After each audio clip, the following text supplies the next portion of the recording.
Sit back and check out the RCWR Show with Lee Sanders.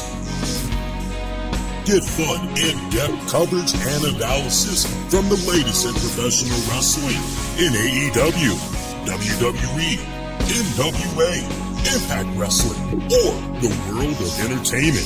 From big TV shows to your favorite sports like the NBA or NFL.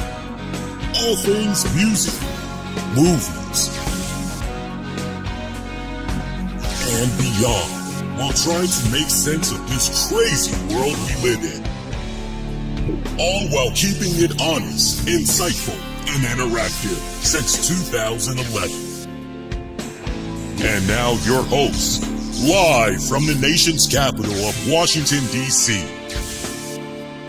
Lee Sanders.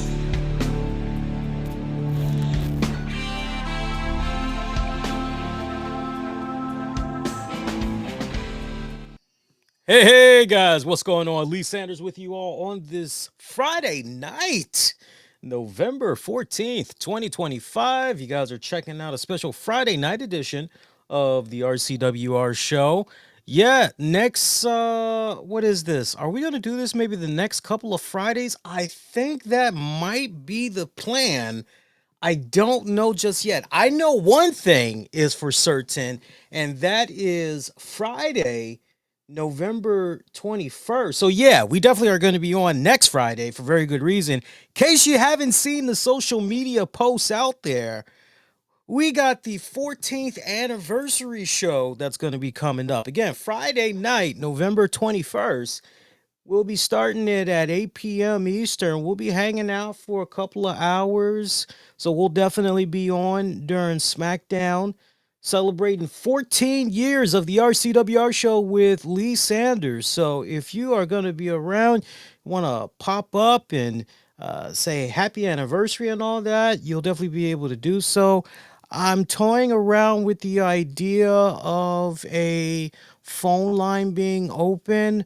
I think what's going to end up happening is if I do decide we're going to do a phone line, I think I'm going to have Tams be the screener and seeing who's trying to call. And then I have a system already in place where she'll be able to tell me, hey, this person's calling in. You want them patched into the show, and she'll be able to do it that way.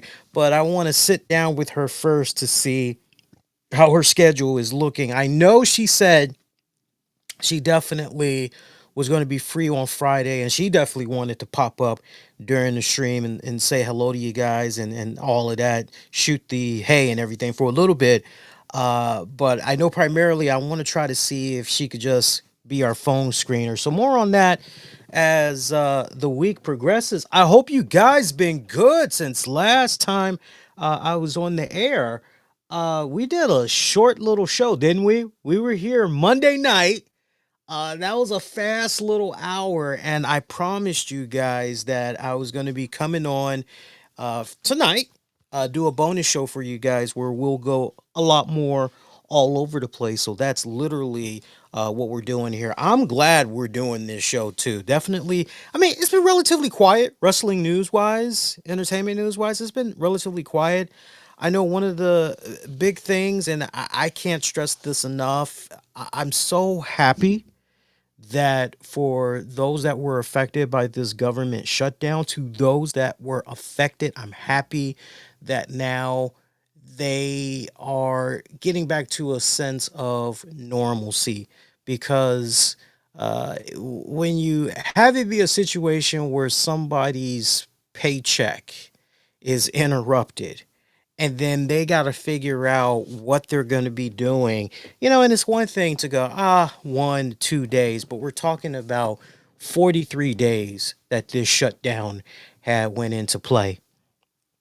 And I can tell you just from some of the conversations that I've had with people that are federal government employees, I've had conversations with those that rely on SNAP benefits. And, the majority of the conversations I've had, it's pretty much been, hey, glad it's over, but at what price? Because when you just look at, do your research when you get a chance if you haven't already. When you look at how, wait a minute, so this is it? We went 43 days without this, and this is the end result. This is essentially what we're going to be getting in return if you're looking at things from the democratic perspective and all that. Not to get too political, but just it's been interesting. I bring it up because I am taking a government class this semester and everything. And so it's really been interesting learning all the inner workings of Washington, D.C., and all that. So things are just now slowing down for me right now, where I'm at the final stretch of this first semester at a PWI university, and I've been able to hang pretty good. Got nothing but fantastic news for some of the projects that I've been working on recently. I have this article. I just want to put this thought out there right now. I have this really good article that's tackling AI, and there's quite a few people that I had the opportunity to interview for this. You guys are definitely going to be seeing this article be released very, very soon. It's so amazing because what started off this article I was doing originally, this was an article that was going to be for one of our campus newspaper outlets, but then things just morphed, and now it's just kind of one of those, well, wait a minute, because originally it was going to serve as a project to be graded, and it has been graded. I like my professor was like, "This is great. Like, keep doing what you're doing. You are definitely, without a doubt, an exceptional writer. You keep at it. Like, if you want to carve out your own little niche in the news industry as a writer, like you got the fundamentals down. Like, you're good to go." He gave me like the highest compliments and the maximum points that I could get for this project. So I'm looking at that, and that was so like uplifting, what he had to say and everything, because I was feeling a particular way about my article. I'll tell you more on that if me and Tam sit down and do wrestling with the topics this weekend, because I know she's kind of toying with the idea of wanting to sit down this weekend. But now I'm in a position that now that that project is over, I'm looking at this article that I wrote, and I spent like about 2 weeks, like doing interviews with scholars, professors, lawyers, and all of that. And now I'm looking at this article and I'm going, hmm, so where do I go from here? Am I ready to put this out there for everybody to read, or do I want to add more to it? And I'm in that add more to it. So it's a really great article. I'm not just overhyping it. You guys are gonna love it when it does drop and everything. So promise you that. So that's that. But yeah, everything's been going good with me at my end, man. Like I'm preparing for final exams. That's really it. Just getting my study on. That's basically it for me. So can't complain too much. To Chris in the chat, do I know a good free VPN to watch all WWE shows on Netflix?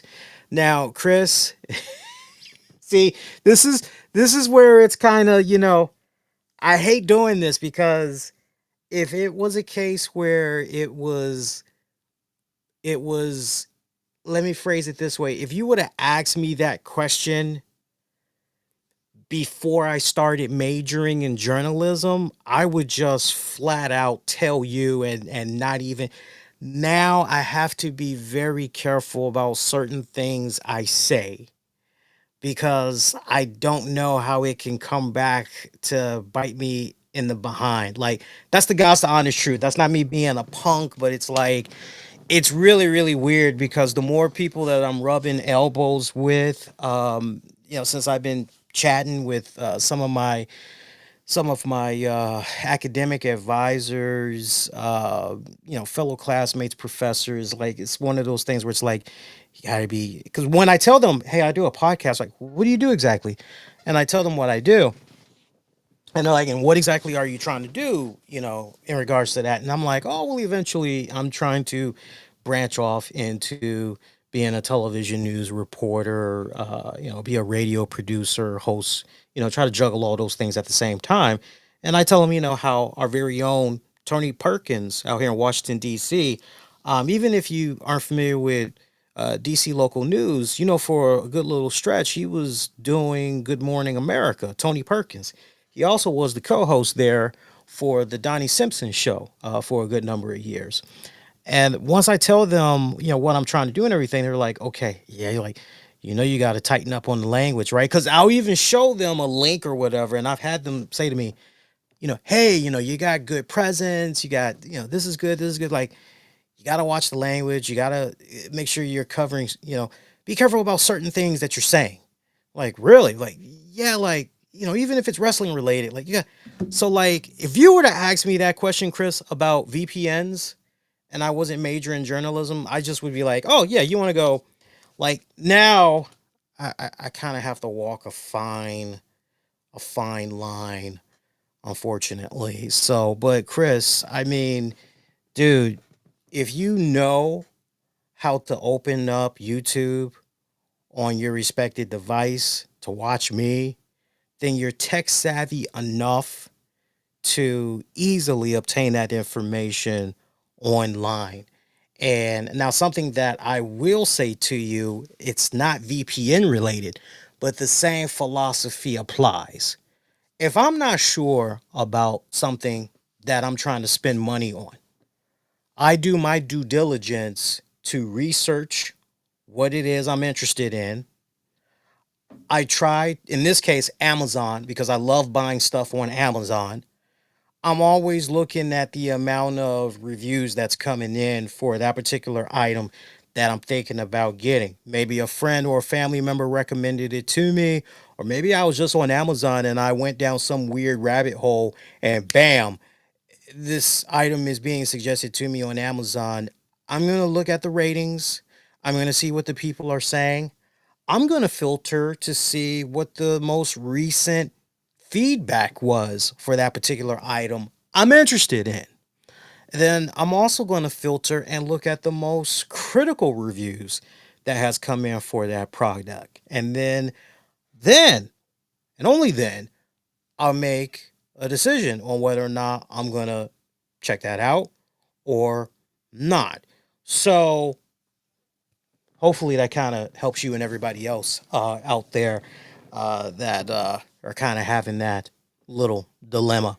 Hey, SmackDown tonight in the books. It was the continuation of the John Cena Never Say Never. No, I'm kidding. The John Cena, we want to get as much money as we can. No, I'm kidding. I'm kidding. The Time Is Now tournament. We had the continuation of it. Remember, round one had began from Monday night, and then going into tonight's SmackDown was the continuation of round one. And round one is going to be concluding this coming week with Raw and SmackDown. So just to recap from what happened from Monday's Raw, we saw Rusev defeat Damian Priest. And then on that same show, Shinsuke Nakamura lost to Sheamus. So those were our two opening matches kicking off on Monday's Raw. This week on SmackDown, following up from Raw, we had Jey Uso in action against The Miz. Jey Uso picking up the W. Fine little match, decent little match for what it was worth here. I'm not really surprised to see Jey Uso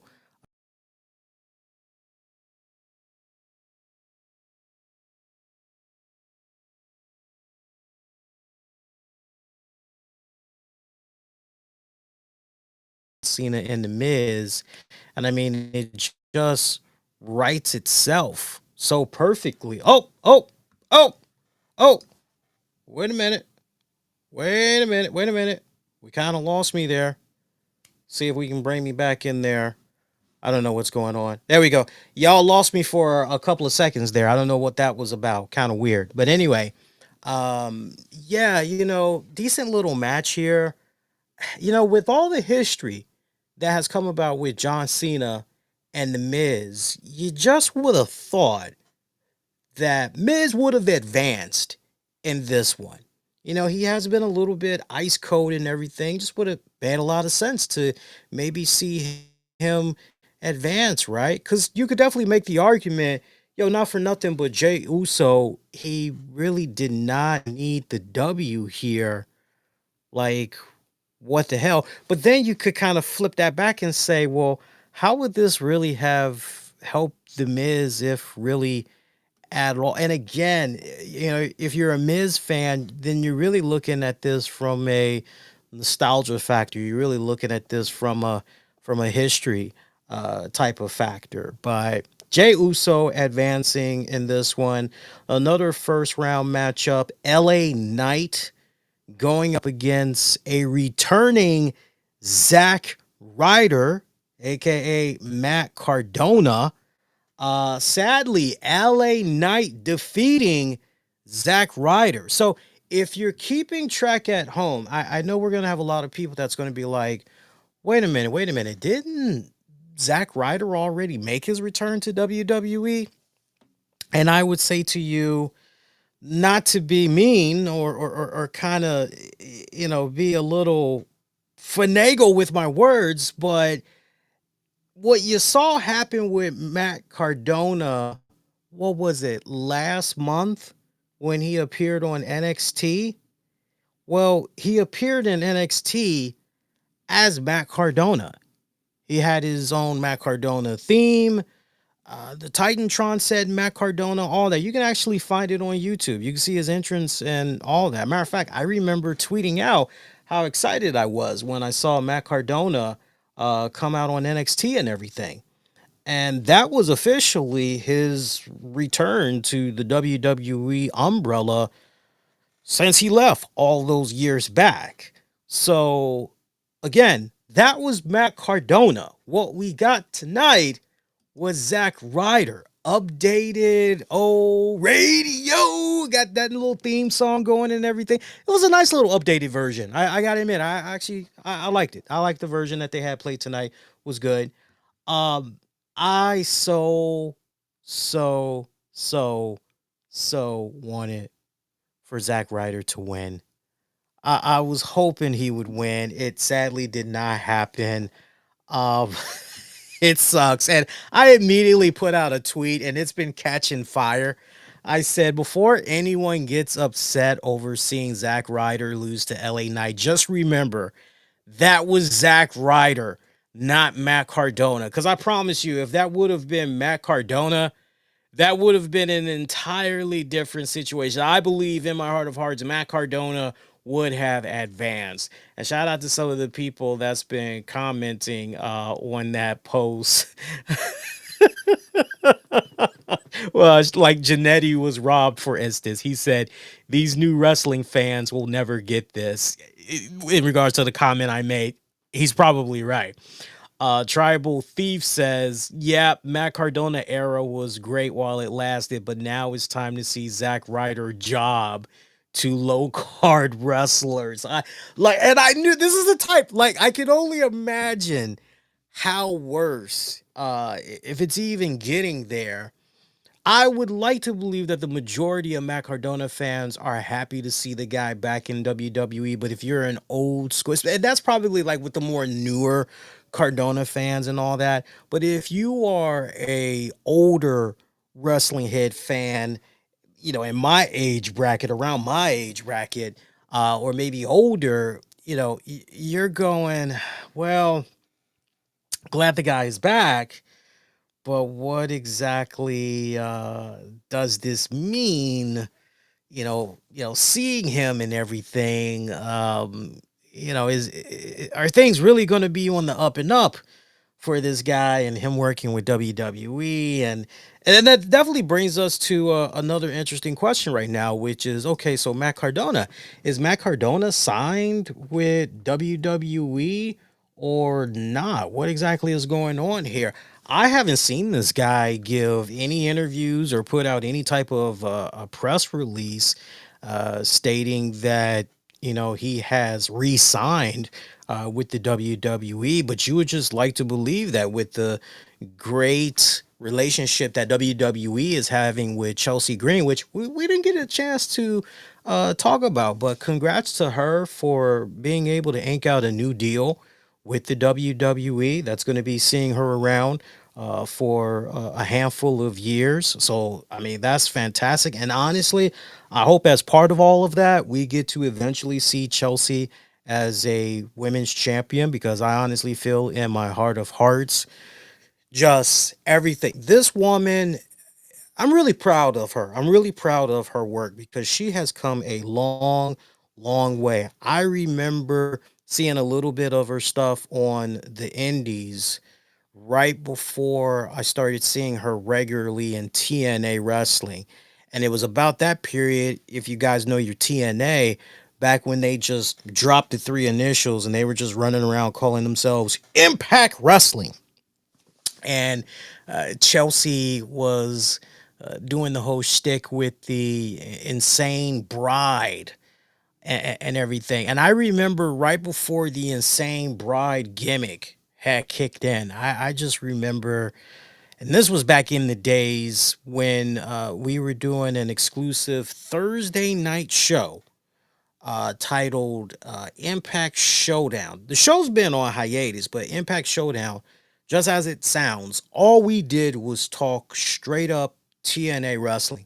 It would be so funny seeing some people pop up in the chat. And this isn't me being a dick or being mean, but when I say this, you're going to kind of snicker as well. We get people that would pop up in the chat and they would want to talk WWE or some other stuff, and they didn't quite realize, or maybe they realized, but they just didn't care. I think they're to defend them, be devil's advocate a little bit. Maybe some of them were just going, well, it's Lee, and yeah, I just saw Lee doing the Monday show, so well, even though it's Thursday and he's talking about TNA only, surely be able to talk some WWE stuff as well. And that's not how we did it on Impact Showdown. We just did a straight up pure TNA joint, TNA news joint. Once in a while, before anybody asks, once in a while, I've dusted that show off and brought it back for special occasions and all that. But I remember looking at Chelsea Green way back around that period before she started doing the insane bride gimmick, and I was just going, she's okay, but I'm not really seeing anything here. I'm not really buying this.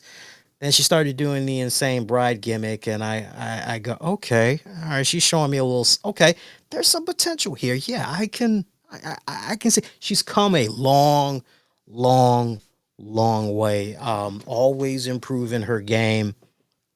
And as I always like to say, you show me somebody that continues to put in the work and they're making an effort to do better, get better. I'll always show you an individual in myself that's willing to give that person the time and space they need to, I'll work with it. Basically, like, hey, that's good for me. But no, there's been no announcement about Matt Cardona signing with WWE as far as, doing something on a long-term status. We know that Matt Cardona is involved with TNA Wrestling. He's been, popping up for them over the past couple of years. Most recently, he popped up last month. As a matter of fact, he did some stuff at Bound for Glory in the Call Your Shot Gauntlet when he eliminated, I think it was Zach Clayton. But he got eliminated shortly afterwards. If I remember correctly, Matt Cardona didn't even make it to like the final four in that Call Your Shot match. So, it is what it is. But do I think Cardona will eventually put his name on the dotted line and return to the WWE on a full-time basis? I don't know about that. I don't know about that. We've heard Matt Cardona say so many times that he's killing it on the independents. He's making so much money. He has said for years that he's making more money on the independents than he ever was in the WWE. And then you also look at the fact that he's got his Toys podcast with Brian Myers, I think it is. The great line of toys that they got up on their website, and like, to go back to WWE, and I really need people to think about this. Like, as exciting as it would be for older fans to see Cardona go back to WWE regularly, you just got to think about little logistics like that. How exactly would all of that work out? Would it be a case where WWE would be saying, hey, look, you got all this stuff already set up, and that's great, but we want a piece of that pie, so you're going to have to split us in on the revenue if you're going to continue to have all these things going. You feel where I'm coming from? So it's or is it a case where you allow him to continue doing those things, but in no shape or form can he promote those things on WWE time? Like, there's too much in the weeds there that you got to try to figure out as far as how to, make it reasonably enough, set it up where the conditions are okay. Everybody will agree to this. I just don't know if Cardona would be willing to do all of that. That's really, really, and I tell you what, seeing how guys like Karrion Cross was done, I know there's two sides to a story and everything, but we'll never really definitively know the truth, right? But you just kind of want to look at them a little bit leery, and just proceed with caution. I think that's what Naomi would say. Proceed with caution. So, but yeah, I don't think we've seen the last of him in WWE. I think at this point we're going to continue to see him do sporadic appearances here and there. And if I were a betting man right now, and you were to pick my brain and say, so when do we think we'll next see Zack Ryder slash Matt Cardona surface? I would say Royal Rumble. I think after tonight, we won't be seeing him again until the Royal Rumble. I'd be shocked if he were to appear again before the Royal Rumble. I think it's probably going to be a case where he resurfaces maybe NXT. But I feel very confident in saying, nah, Royal Rumble, you can pretty much bank on that. That's where he'll be popping up. So, keeping track of the tournament so far, again, we got Rusev, who defeated Damian Priest in the first round. Sheamus defeating Shinsuke Nakamura in the first round. That was from Raw. Tonight, Jey Uso defeating The Miz, first round. LA Knight defeating Zack Ryder in the first round. Now, we know the matches that's going to be coming up for this coming week as the first round concludes. On Raw this coming Monday, Javon Evans takes on the returning Gunther. That's going to be one insane ass match. Looking forward to that. Solo Sikoa will be facing a mystery opponent. Teased you guys on Monday that a couple of names that I was thinking about, but if we're to believe the reports that's currently floating around. I was going to be talking about this until much, much, much later. But there is a report floating around there by the good folks at Fightful and PW Insider that Joe Hendry has allegedly inked a deal with WWE, that he has officially signed to WWE for a full-time deal. And the word is that he was not backstage for TNA's biggest pay-per-view event of the year, Back Glory. And the way things are looking right now, I'm trying to get the exact quote in here, but yeah, those are the reports that's running around right now. Apparently WWE, like, the goal was always, apparently, because they've been looking at Joe Hendry for quite some time, And apparently he had, maybe a couple of more weeks, maybe to about a month or two left on his current deal with TNA Wrestling. And WWE was essentially able to work some things out where they were able to expedite it and get him inked to a WWE deal and everything. Word is that Shawn Michaels had pushed to sign Hendry, and that WWE negotiated a smooth exit from his TNA deal and everything. So, and that is a report that was first confirmed by Sean Ross Sapp there from Fightful and everything. So, I mean, if keeping that in mind, right? Just kind of keeping that in mind, I just kind of feel as though Joe Hendry is probably going to be the guy that pops up on Monday.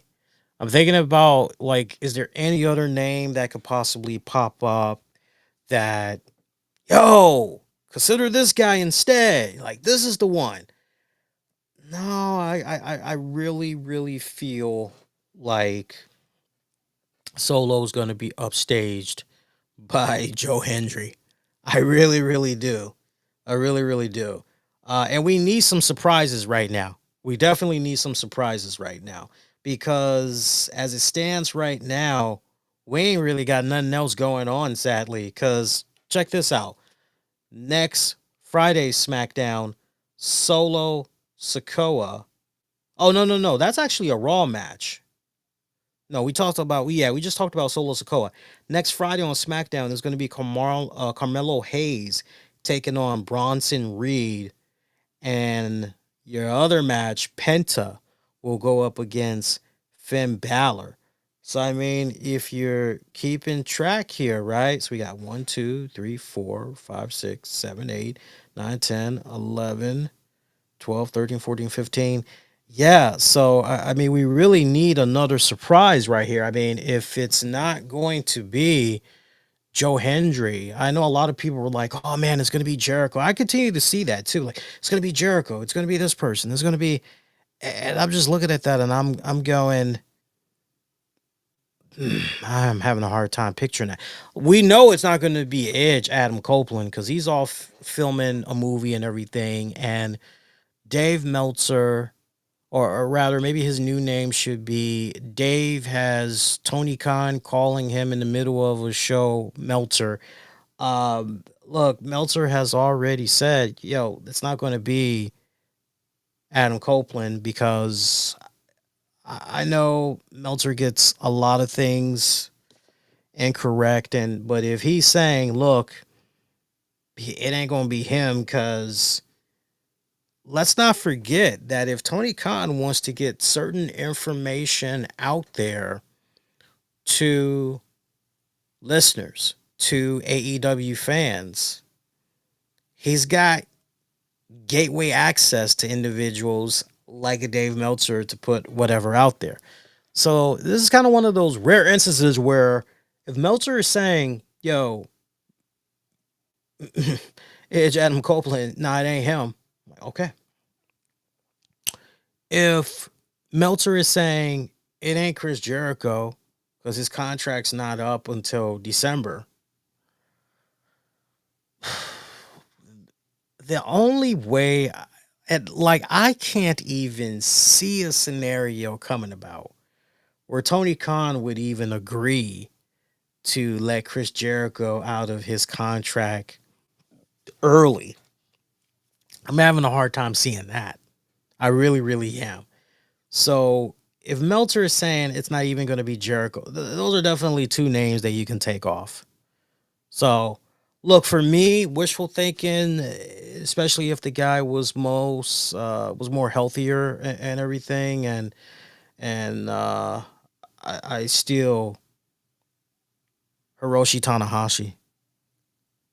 I just, if there was ever a time to see somebody from New Japan Pro Wrestling and just the ultimate dream match, I would just love to see Tanahashi and John Cena. Long time listeners know I like that's been a dream match of mine for the longest time. But Just not gonna happen, unfortunately. Just not gonna happen.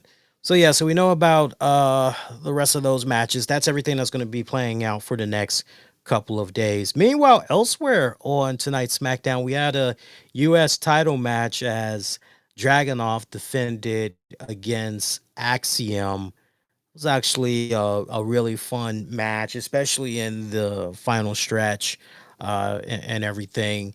Um, Here's where you kind of have a little bit of a problem, though. I get the type of champion that they're trying to have Dragunov be. They're trying to have him be a fighting champion, a champion that wants to take on challengers that basically have uh, earned the right to face him, challengers that he feels are definitely worthy of facing him for the championship and everything. And there's nothing wrong with that. There's nothing wrong with that. So I kind of liked seeing him cross paths earlier tonight with DIY's Tommaso Ciampa and Johnny Gargano.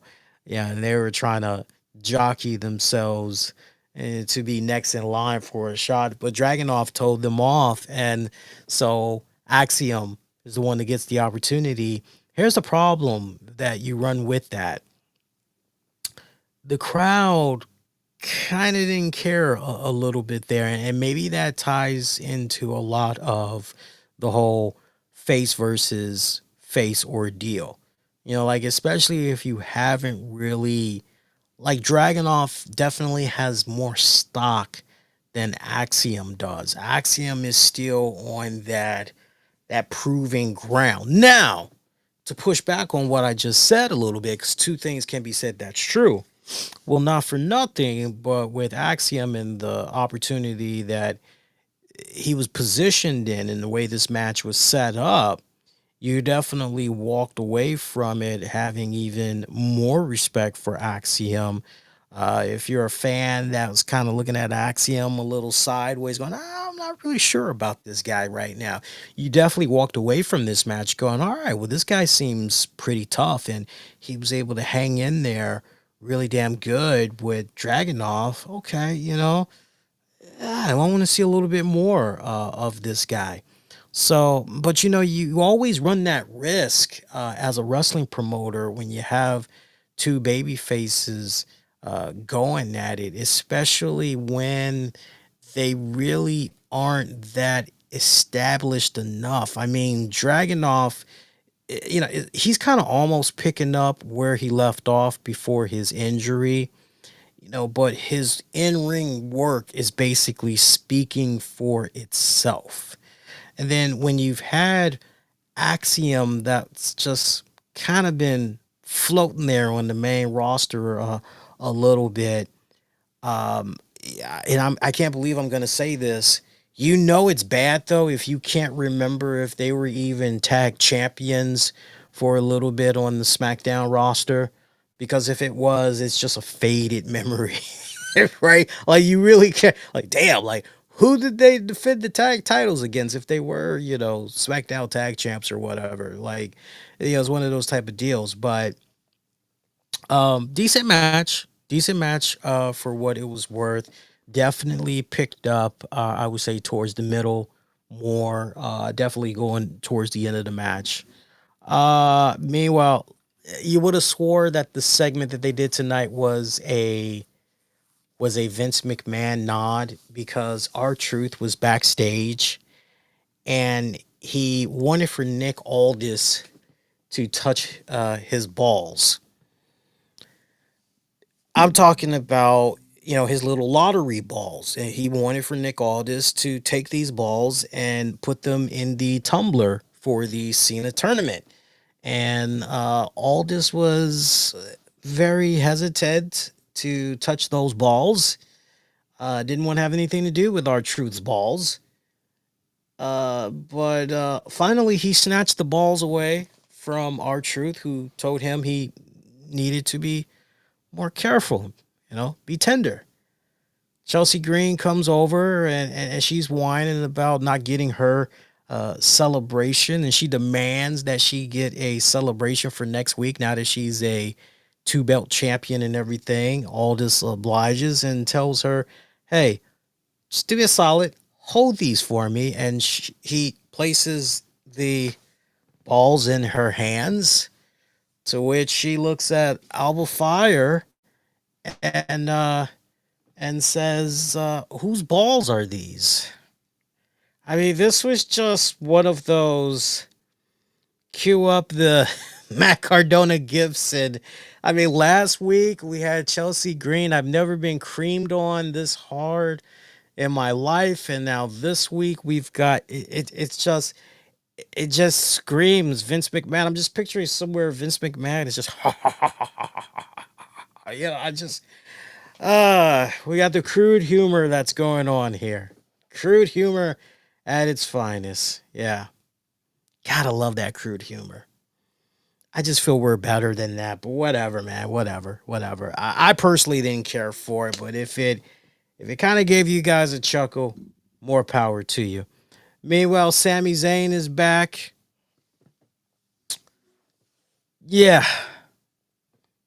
Always good when Sami Zayn is back, right? I don't know. I love it's weird with me. I have this love, and it's not even a hate. I have this love worn out that just keeps that's what I go through, the motions with Sami Zayn. One minute I love the guy, and then the next minute I just wish he would disappear for a month or two. I don't know what it is with me and Sammy, but that's how it's always felt with me. But Solo Sikoa crashing the scene, wanting to pretty much beat him down right then and there on the spot, but sparing him because he knows that Sammy isn't at 100%, but that when he does get to 100%, he's going to be coming after him. Sammy tells him, well, come on down, because you don't have to wait that long. Medic right now. Let's go at it. And at first, Solo wasn't going to do it. But then anarchy is about to erupt when Sammy reveals, hey, I told you I was 100% cleared, but I didn't tell you that I was here by myself. We saw the Motor City Machine Guns. Who else was in there? Dragon Lee was in there. Shinsuke Nakamura was in there. They pretty much brought the fight to Solo Sikoa and his bloodline. We later found out that I believe in 2 weeks' time, we're going to see both of these respected teams face one another in a 5-on-5 elimination, Survivor Series elimination style tag match. So again, that's going to be in 2 weeks' time. A lot of information that we got from this episode of SmackDown, because they pretty much were planting the seeds there for the next 2 weeks worth of shows a little bit there, if you're keeping track. So that little bit went down on the show. Also, my phone went off. What's going on here? Okay, I don't know who the hell that is. That's a weird who is this? Hang on. Oh, okay, that's why. Okay, gotcha.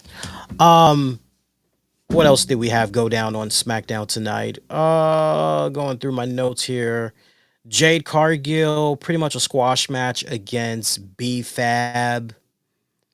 Just squash for all it's worth. Nothing more to add to this. Post-match, Mia Yim coming in, check in on B-Fab. Jade not really appreciating Mia Yim coming in there, talks trash to her, pushes her around a little bit. Kind of seems as though we know who the next victim is going to be there for Jade and everything. Jade's doing pretty good. Pretty good so far. No complaints. Doing pretty good. Let's see what else. I think I told you guys we got Carmelo Hayes taking on Bronson Reed next week, right? I'm pretty sure we had said that, right? We did say that, yeah? Just making sure we did touch upon that. I'm pretty sure we did. See what else. Oh, yeah, we had the WWE title match. Cody Rhodes taking on Bronson Reed. So this was kind of interesting how this was all set up because much earlier in the night, Paul Heyman arrived to the arena with Bronson Reed, and Nick Aldis sees them, very reluctant to talk to these guys, as Paul Heyman is there to remind them, hey, yo, I'm here on War Games official business. And as you know, I pretty much have my share of anybody on the WWE roster between all the shows. Like, I have my pick as far as who I want to be on my team for War Games. And Nick Aldis is like, yeah, thanks for coming all the way out here to let me know this. So, like, now that you said that, you can bounce. And yeah, this was one of those rare slip ups where it's interesting because we've seen Nick Aldis almost be a step ahead of Paul Heyman. Not in a, yeah, I saw that move coming, but Nick Aldis is usually okay. I think I kind of know what you're getting around to here, Heyman. Spill it out. What do you got up your sleeve? What's going? And this was one of those rare moments where Nick Aldis was just oblivious, and I don't know. For me, I didn't quite like that because because it's almost night and day when you see how Nick Aldis handles things on SmackDown and the way Adam Pearce handles things for Raw. Because usually on Raw, it's almost like these instant Acme feuds, as I like to call it, where you're just minding your own business and then you slip on a sandwich that's on the floor. Who the hell left this sandwich on the floor? And then wrestler comes by. Oops, my bad. Boom, instant Acme feud. There's your match right there. Whereas Nick Aldis is trying to handle some business, and one person pops up, and there's some trash talking going on or whatever, and like what we saw tonight. Cody Rhodes pops up, and he's pretty much telling Bronson Reed and Paul Heyman, "Yo, this is the Blue Brand. Y'all ain't got no business being here whatsoever. Y'all can just bounce, yo." And he's like, "Unless you want to fight." And Bronson's like, yo, I'm down. And Cody's like, yo, Dick, make this match happen. Nick is like, hey, I ain't really, no. Go ahead, make the match. And Nick is like, okay, well, tonight we're going to see. And I loved how Paul Heyman just kind of injected himself in there going, wait a minute, like, how are we just going to do a regular one-on-one match? Like, put the title up. Cody's like, make it happen. So I just kind of like the way some of this it kind of goes down.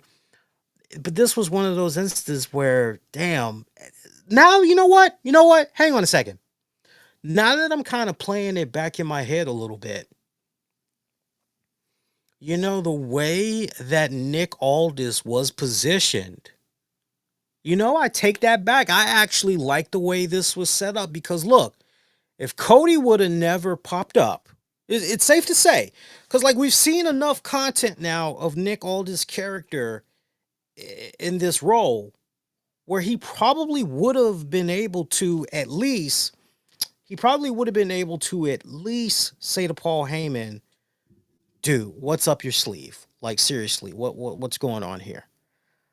Because if Cody would have never interfered, right, had those words with Heyman and everything, Aldis maybe, just maybe, would have tried to see what Heyman was up to. We'll never really know, right? Because on the one hand, Aldis did say to Heyman, yo, look, what do you want? Okay, you drove all the way out here just to say that? Okay, great. Thanks. Bye. Being very dismissive. So, and boy, did it come back to bite him in the ass big time there. Hang on a second, guys, because somehow my tracking system had came on just now. So I want to try to see if I can somehow turn off the tracking system. Hang on. Let's see if we can do this.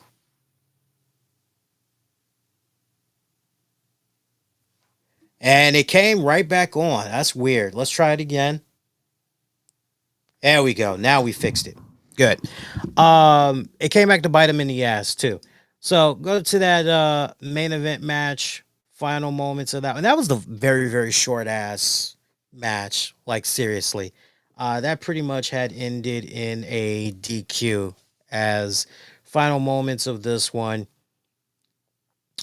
Cody, Reed, duking it out over by the timekeeper's area. Cody manages to break the referee's count, taking things apart over by the announce table. Next thing you know, Braun Breaker, Logan Paul, they show up, pretty much calls the disqualification. From there, Jimmy, Jey Uso, they come out. Now, we did find out earlier in the night when Cody had crossed paths with Jey Uso. Jimmy popped up as well to reveal, hey, had a phone conversation with CM Punk and definitely count me in for War Games. All right, cool. So now we know Jimmy is part of that whole thing. Uh, but yeah, Jimmy and Jay, they come down there, try to even up the odds and everything. Next thing we know, we see Drew McIntyre from out of nowhere just start laying out, beating the crap out of Jimmy. Drew ends up saving Logan Paul. All this runs down to the ring yelling about this. Because remember the last time we saw Drew McIntyre, what was that, like last week? I think it was exclusive online footage where Aldis and McIntyre were getting into a heated argument. I believe I hate to misquote, but I believe Aldis kicked Drew McIntyre out of the arena, maybe suspended him indefinitely. I'm not really sure, but I know he kicked him out of the arena and told his ass to go home and everything. But yeah, Drew McIntyre was back full force here. Drill Cody Rhodes with a Claymore. Drew then holds up Cody so Reed could connect with a tsunami. And then at that point, now we kind of know why Paul Heyman was there. Paul Heyman had a War Games contract that he gave to Drew McIntyre to pretty much end the episode of SmackDown. So we now know the way things are looking right now, how the complete team is looking for both sides for War Games and everything. So we got Logan Paul, we got the Bronsons. And now we've got our guy Drew McIntyre in the mix. Meanwhile, over on Team CM Punk, we got the Usos. We've got Punk.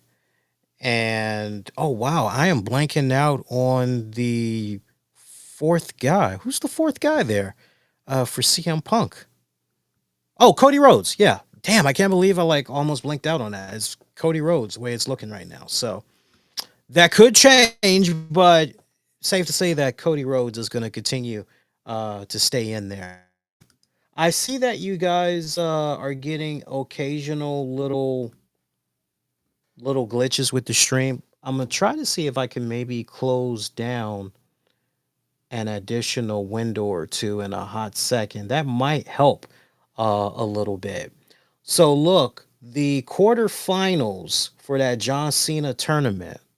Here's the dates y'all want to have in your heads right now.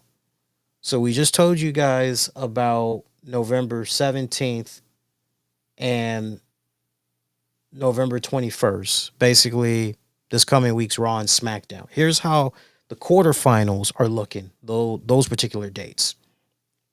So we're going to have two matches on Raw for November 24th. And then a few days later, two matches on SmackDown, November 28th. All right, so mark that down. Semifinals, we're going to have one match that'll be on Raw December 1st. And then a few days later on September 5th, SmackDown. Again, September 5th. Oh, my guy says September 5th. Forgive me, guys. It's been a long day for me. December 5th, Friday, December 5th, SmackDown will have the other semifinals match, and then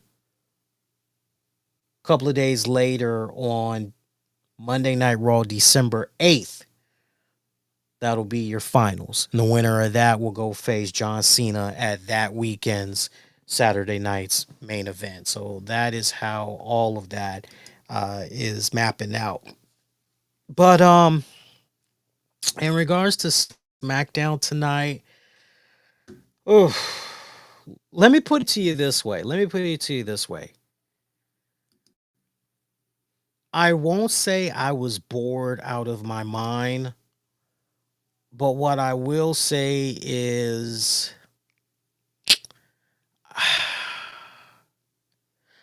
let me look at the positives. On the one hand, the continuation of the John Cena tournament. Okay. And then also in regards to that, seeing how the build for Survivor Series is continuing. So, like, there's my positives right there.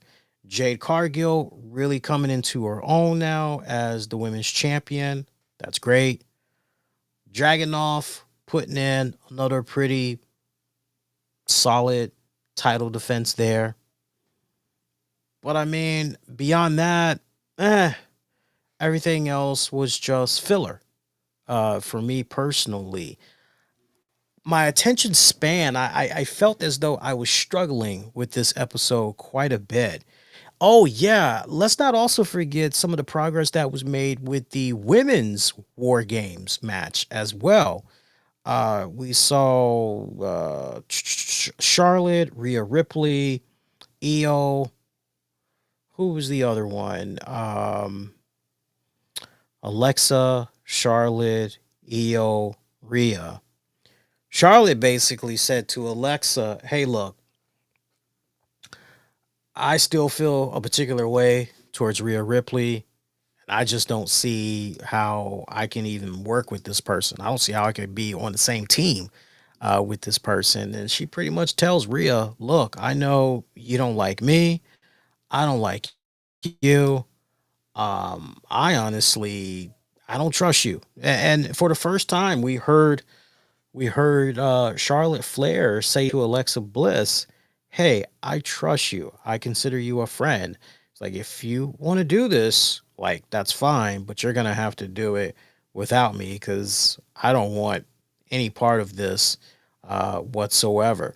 So, very interesting choice words there by Charlotte Flair, who rolled out, and Alexa Bliss just looked on pretty heartbroken and everything. I remember something happening backstage later on in the night with the girls. Something happened with Lash Legend and Nia Jax. They were beating the hell out of somebody. I don't know if it was Rhea and Io. I kind of feel like maybe it was. I'm looking at my notes here to try to jog my memory because I know I had wrote it down. I kind of feel like it was. I'm checking here. Bear with me. Bear with me a second here, guys, because I want to make sure I'm remembering this right. Uh I'm not seeing it in my notes. Yes. Yeah. And backstage, Bliss was talking with Rhea and Io about Charlotte leaving them high and dry and everything. Rhea mentions that they need a couple more people now. And they did get jumped by Lash Legend and Nia Jax. Yeah. Kari and Oscar, it turns out they were there too. It's a brief little cameo. You might have blinking, you missed it. It was kind of one of those type of deals. Blinking, you missed it. Look, I like the fact that Lash Legend is being injected into this. I mean, she's got a great look, looks like a damn star. And y'all know your man over here been singing nothing but Lash Legend high praise for months upon months and everything. So it's nice that she essentially has gotten the call up and everything. Honestly, as far as the women's war games, what they are missing, what they desperately need right now, I would love it if it ended up being Bianca Belair in place of Charlotte Flair. But then it's kind of one of those deals where, well, where is she on her recovery? For those of you that's not really sure what's been going on with Bianca Belair, she's been dealing with a nagging finger injury that, she just thought she was going to be out for just like a couple of weeks, and it just stretched out. It's interesting because she was noting how had something was going on with just one of her index fingers, and then somehow it ended up spreading to her knuckles, basically. And the recovery process has been slow. I'm trying to see if I can find the exact quote that she put up because she commented on this recently. Yeah, I actually found it. So she spoke with BET's 106 and Sports, and she said, "So I broke my knuckle, which is not my finger. I broke my knuckle joint. It's something that I thought was going to be a very straightforward 8 to 12 weeks. It's been almost 6 months at this point, but it was WrestleMania, and I was in a triple threat with Rhea Ripley and Io Sky, and we were going to the top rope because that's what we do. And we came off the top rope, and Rhea landed straight on my hand and just crushed everything in my finger. So it's been crazy. It's been a crazy journey. And being an athlete and having an injury, you rely on your body. And now my body's not doing what it is supposed to do. But I'm hoping I can be back in the ring soon. So, that's a long time to be out. So makes war games interesting, right? Makes it that much more interesting. Are we gonna maybe see Bianca Belair slide in there, or is it gonna be a case where no, they're just teasing for a little bit longer the idea of Charlotte Flair? Will she or won't she? And maybe she will.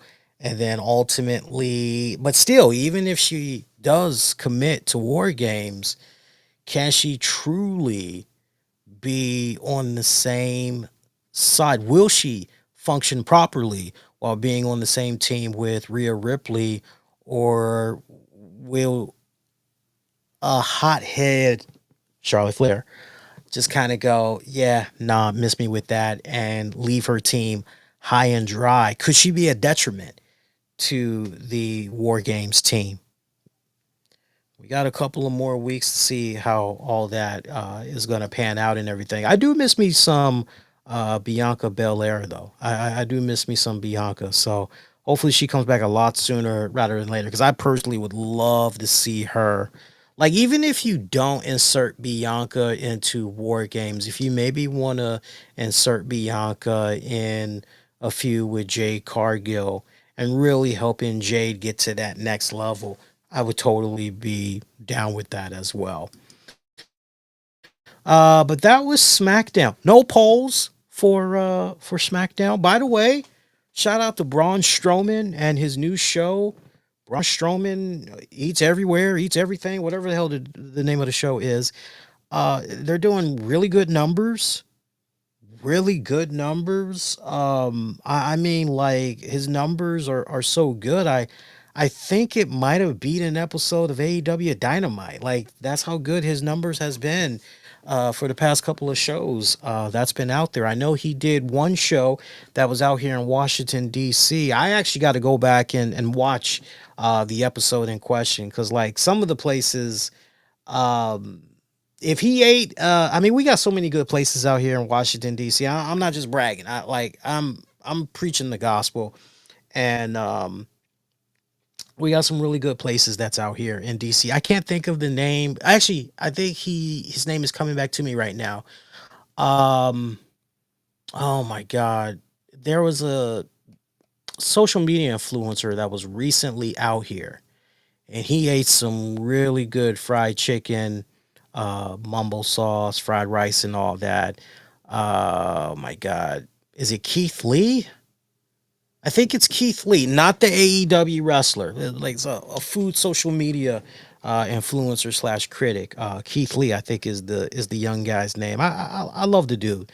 Good dude. Seems very humble. Very very respectful and everything. Good dude. Good dude. But yeah, I heard that Braun Strowman did a episode in DC. I'm going, okay, where did this guy eat? Because like all I got to do is just hear the name of the place, and I'll be able to tell you like whether or not. Yeah, no, that no, seriously, legit, like that's good. I know the episode that premiered tonight. He was having himself a Chicago dog, and I'm just going. I'll never forget. I'll never forget this. I remember when me and Tams were out in Chicago years back when CM Punk was doing a meet and greet at the Pro Wrestling Tees.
Okay, we're back.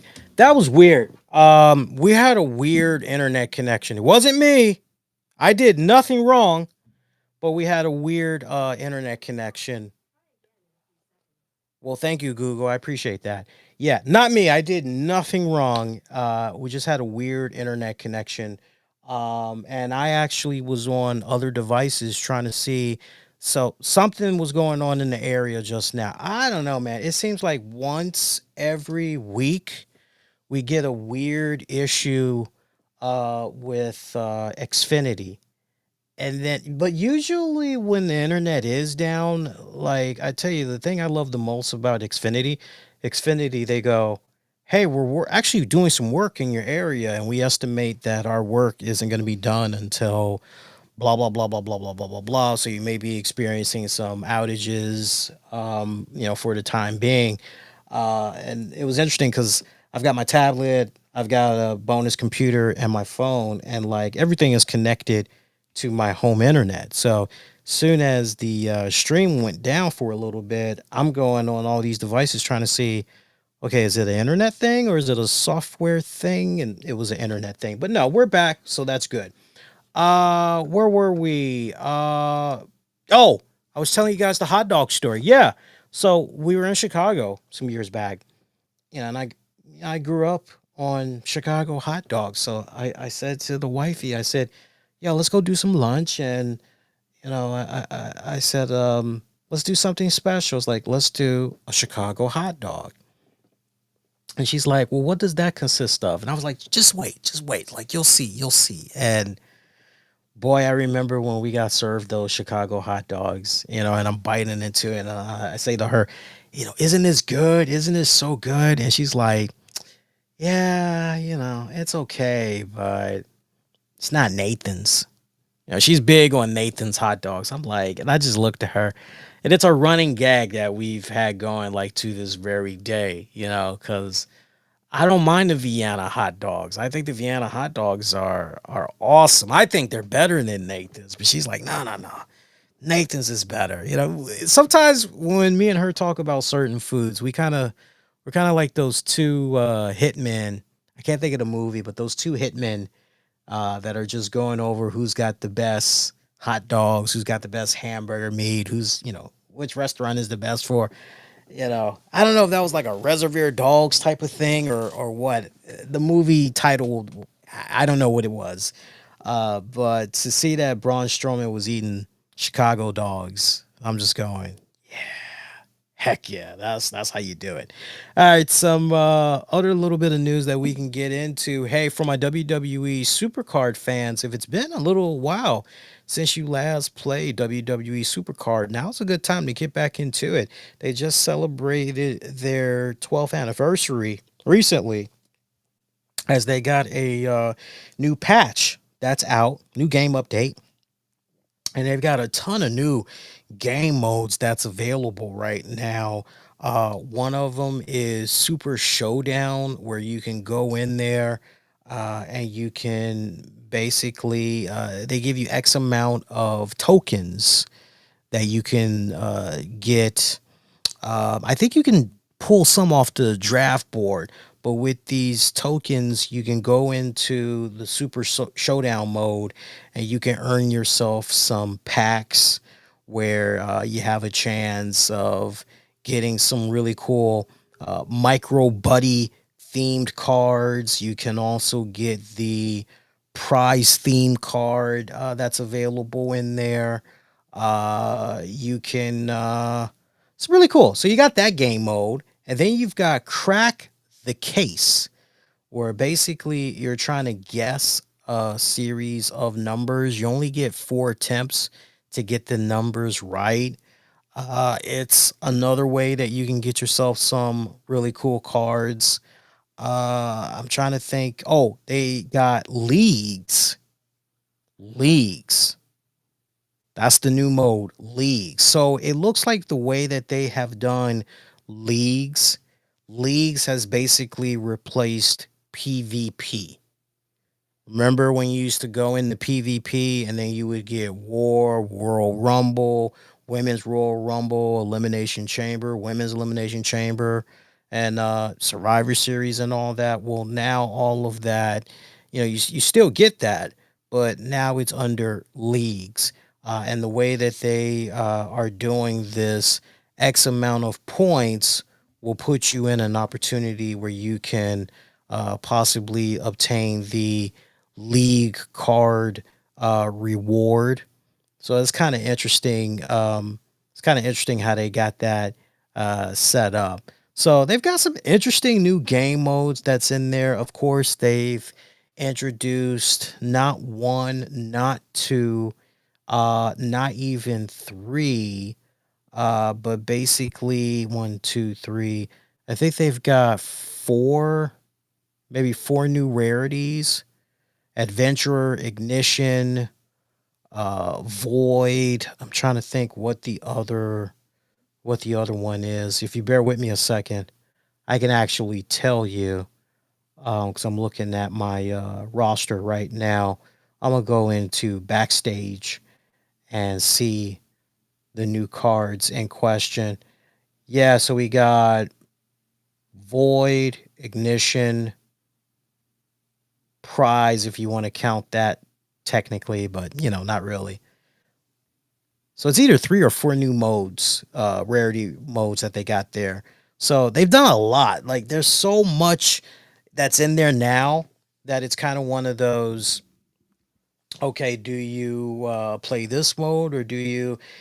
The way it kind of comes off to me, they're really giving you more opportunities to do your very best to level up your your cards. So if it's been a minute since you played, check it out. I'm doing the hand gesture again because my goddamn tracker. came on once again, and I'm trying to figure out how to turn this damn thing off. I don't even know what exactly I'm doing as far as the hand gesture. I'm just minding my own damn business, and the next thing you know, the hand gesture just it kicks in, and I gotta be tripping over this because otherwise the freaking tracking will kick in. Like, I'll give you a perfect example. If I move this way, well, man, well, maybe if I move this way, yeah, see, it's gonna follow me wherever I go. I don't know. Maybe we can let it be for a little bit. I don't know. See, it did it again. 1 minute it's on, and the next minute it's off again. Okay, and it came back on. That is so weird. So you're supposed to hold your hand up.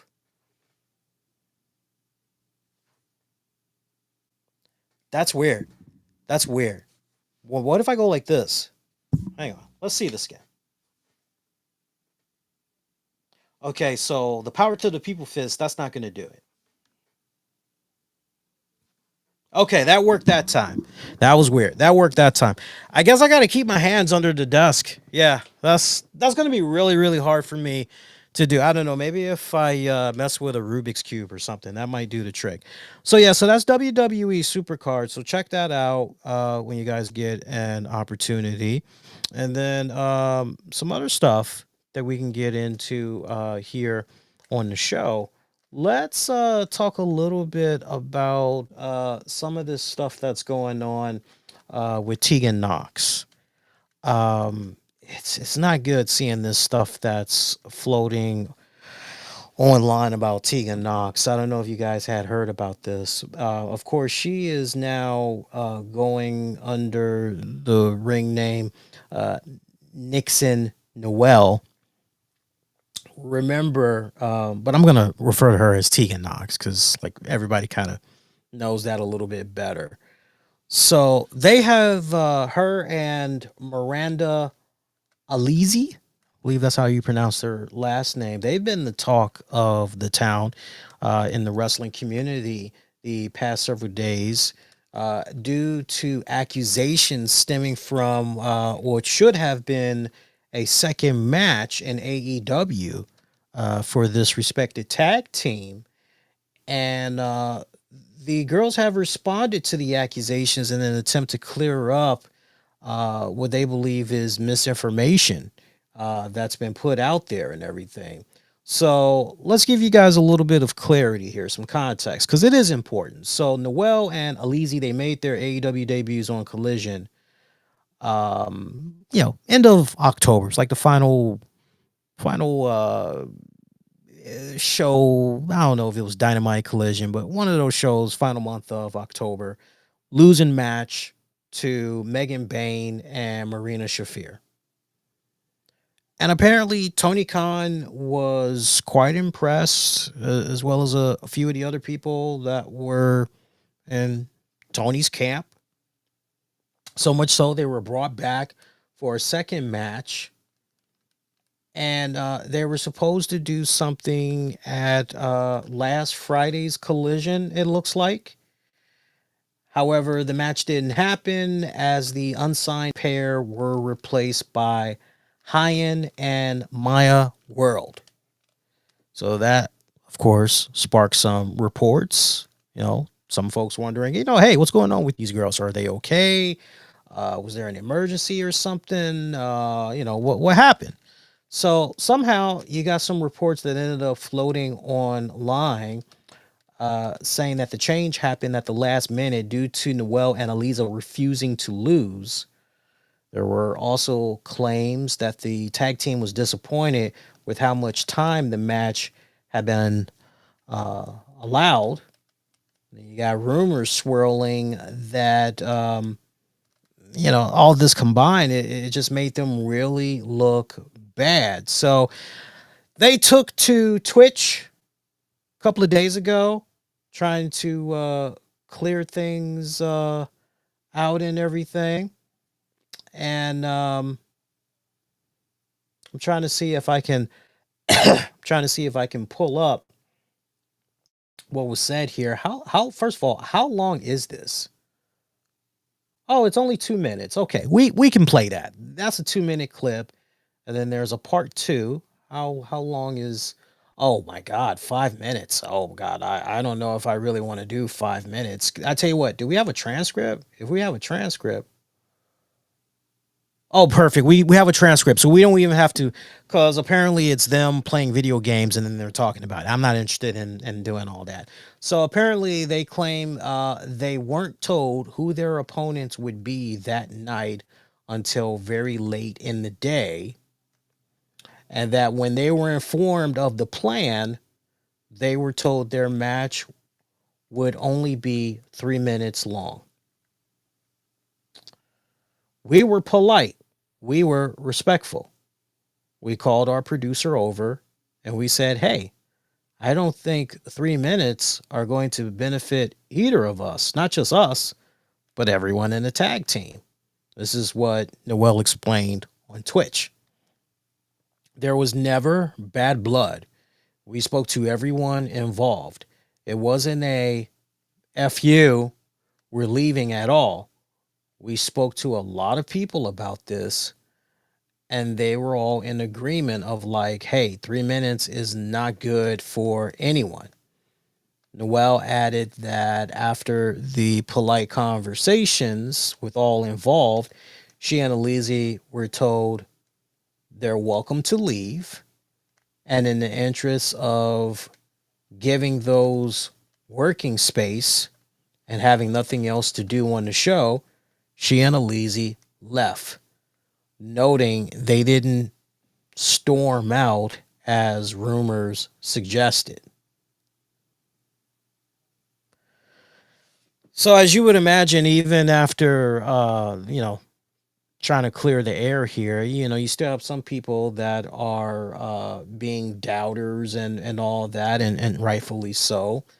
Taya Valkyrie ended up tweeting that it's a wrestler's job to make every second count, no matter how little time they might be given. Noel also reminded fans that she still plans to retire within the next year, so she might simply not want to compete in matches or for promotions that she doesn't think are worth the time. I want to read the full quote too that Taya Valkyrie had put out, kind of like in response to what Newell, how she operated and everything, because it's not a lengthy message that she put out there, but she said, and I quote, "At the end of the day, this is a business. It's our job. It doesn't matter if you get 1 minute or 45. You make every second in front of those fans and on that TV count. It's an honor and a privilege to be part of the show. I've been doing this for 15 years and I've been in every position, good, bad, champ, enhancement, and every single aspect of that show, small or big, is important. Make it count." Yeah. So look, we also got these reports that's floating about where you got allegedly some independent wrestling promoters that are going, oh, she wants too much money, so of course she's not going to succeed on the independent scene because she's asking for too much money. It was a ridiculous amount of money. She's got brain rot. She's got that WWE brain rot because she thinks that for the X amount of money that she was making in WWE, that she's going to be able to command that. And she wasn't even really, that good. And her name really, doesn't even sell like that. So, well, understand something. For the promoter or promoters that tried reaching out to her, she did say that, she's been dealing with some nagging injuries and that she's going to be looking to hang it up within the next year and all that. So if you're hitting her up and you're trying to get her to come work for your promotion, 9 times out of 10, her and her people, they're researching your promotion and they're probably not thinking that much about your said promotion. And it's kind of one of those, well, like, how serious are these guys? And then it becomes for the talent in question, how much do you really want to work with these people? Well, I really don't want to work with them at all. Okay, well, tell you what, look, your asking price, like, if they're really, really serious, and, I don't really think you should be working for these people, but look, if they can muster up the money, then right, because let's be real, the price that her and her camp may have given you said promoter, it could be a case where they know that, like, hey, there's like no chance that you're going to be able to get the money together to even try and book us. And we're actually kind of banking on that because we really don't want to work with you. But then you can make an argument of, well, damn, if, these people, of her and her camp, if they really did not want to work with this promotion in the first place, then why not say no? Because when you're in a position where you can take somebody for a ride and they're willing to give you that ride, then you take advantage of it. So, yeah, you don't really want to shut down, right? Now, of course, if there's a promotion that, like, oh yeah, so and so said I got to work with these guys. Oh yeah, heard a lot of good things about this promotion. Heard a lot of good things about this booker. Heard a lot of good things about. Oh, okay. Well, you know what? Yeah, I'm gonna give them. I'm gonna give them the low price because I've heard nothing but good things, and there's a connection because my homegirl or my homeboy, da da da da da, I work with them. He's always putting them over. Yeah, let me get him the discount, or let me come down on my price a little bit, right? So I want y'all to be very, very leery when you see that allegedly some of these promoters are out there and they're saying, oh well, ridiculous amount of money and brain rot, and be careful when you see little stuff like that. Now, that's really cool that Newell is saying, hey man, like, that's only like 3 minutes, and that's not really fair to us. That's not really fair to the tag team that's at play, and that. But look, let me echo the same sentiments as Taya Valkyrie. You have a job to do, and you are being paid for that job. I don't care if it's a minute. I don't care if it's 30 seconds. I don't care if you're going over or you're not going over. I don't care if it's a squash match and you're at the losing end of that squash match. It's television time. You're getting the greatest commodity that there is. And that is, you're being put in front of eyeballs. And in this day and age of media consumption, right? People are going to be seeing you. I mean, really, really think about this. And I mean, everybody, just close your eyes and really think about this for a second. Man, so many people are going to be seeing me live on TNT and or TBS, also on HBO Max. Oh man, there's going to be so many social media engagements and all that. Facebook, Twitter, whatever. Oh, I'm even gonna be like on the YouTube channel and of theirs and all that other good stuff. Hey, this is a win-win situation because this isn't a case where I'm only gonna be seen on iPay-per-view. This isn't a case where, somebody's gotta pay like $20 or whatever, just to no, this isn't a case where this is only going to be available on this Roku channel. And if you happen to be up at 3 o'clock in the morning, you'll be able to see me on there. It's not any of those type of deals whatsoever. Like, I'm down for, if you want to cherry pick, yo, I am so down for cherry picking. But when you've got a silver platter of an opportunity that's in front of you, oh, you want to milk that for all it's worth. You definitely want to be going to your next Twitch stream going, hey guys, can't wait to tell you all about the great experience that I had, working there in AEW, those couple of matches. Make sure you tune in. Make sure you tune in and you check out my next Twitch stream. We'll be talking some AEW and, blah this and blah that. Like, that's how you do it. I mean, look, the only thing that makes sense to me is this woman, and I say that respectfully, she must not really need the money. She must not really, care for, if she is all about, nah, man, it's got to be this way. We either are going to do it this way or we're not going to do it at all. There's a particular way that I'm envisioning this. There's a particular way that, and that's her right. That's her right to feel that way, be that passionate and all of that. But what I need for her to understand is the flip side to that. As passionate as she wants to be and stay true and her convictions and all that, she needs to be prepared that people like Tony Khan and others, they may be like, well, right on. Yeah, didn't think about that. Oh, you're so right. They'll tell you what you need to hear to your face.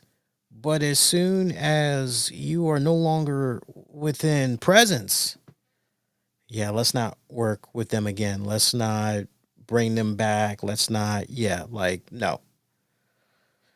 So you really, really, want to be careful, especially when you're relying on your name, when you're not relying on your brand to help you get over, to help you connect with some of those opportunities that you're trying to get and everything. Time will only tell if this really, if she's still good or if this kind of hurt her. And, for the other girl, I've never heard of the other girl. I don't know how long she's been at it in the respected industry.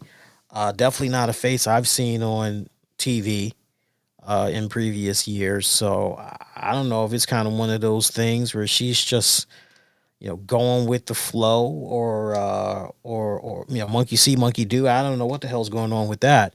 But I saw that and, I appreciated Tegan Knox saying initially, don't believe everything that you see and hear. But my whole thing is, don't wait until day or two or three later to talk about it on your Twitch stream. As soon as, and this is my message to any other entertainer, athlete, wrestler that's out there, like when you see that type of report that's being put out there about your name, your brand, your likeliness, right? This is how you're making money for yourself. You want to protect that. And when you see a report that's out there that is not true, do more than just put out some blanket statement. Like, if you are willing to talk about it on a Twitch stream, that tells me you definitely, okay, you're willing to talk about it. So why wait and milk it for a stream? Like, as soon as you see it, just get ahead of it right then and there and debunk the misinformation. Like, that's the main thing that I've been learning a lot in my journalism classes is how media, in regards to social media, it has been the main culprit of misinformation and disinformation. There is so much skewed bias that is out there that it can be really, really hard to, okay, well, if, what I'm reading here, is this accurate? Well, it's got to be the truth. And then the other thing that we got to remember as well is, we've got this with social media, and with podcast and all of that. But most importantly, with these website aggregators that's out there, or regurgitators, as I like to call them, especially when you've got individuals that aren't doing it right. They're not going through school. They're not, you know, uh, doing proper research and studying, ethic laws and, code conduct and all of that. We're in a day and age where it's basically citizen journalism. And for those that don't know about citizen journalism, it's basically, it's the day and age that we're in right now where we got a whole bunch of people running around with no formal training whatsoever, not even doing proper research, and they're just putting any old thing out there. Heaven forbid, you got a bogus report that's, running around. You pretty much got these people that are just copying and pasting, and they're not even taking the time out to actually read what is actually being said. Verifying that that is in fact what that person said during their Twitch stream, or whatever that source is. And then validating the source and all that. This new form of citizen journalism, it is just very easy for somebody to just pick up, run right into it. It really, really is. So my message to you guys out there, like, learn from this. Don't be so, like, even if you want to be dismissive, like everybody, like, I get it. But the sooner that you get in front of stuff like this, the better. Unless if you just don't give a, like, I respect that. And you're just going to take it as okay. Like, but on the flip side to that, don't be complaining, going, I wonder why my phone ain't ringing. I wonder why I'm not getting hit up for business opportunities. I wonder, like, can't have it both ways. That's all I'm saying. You can't have it both ways. You could try, but it ain't going to work out so good. Hey, check this out. I was looking up prices for Undertaker's joint that's going to be happening in DC. I thought Undertaker was maybe going to be bringing his one-man show out here. Nah.